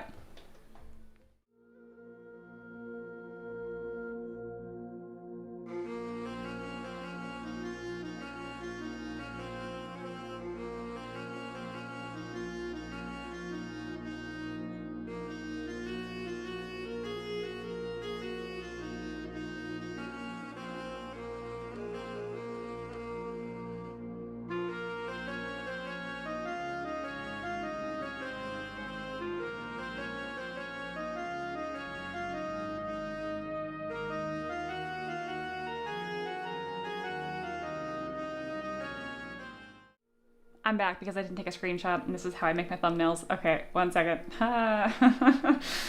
Okay, last second. Smile. Okay, we're done. Get out. Bye.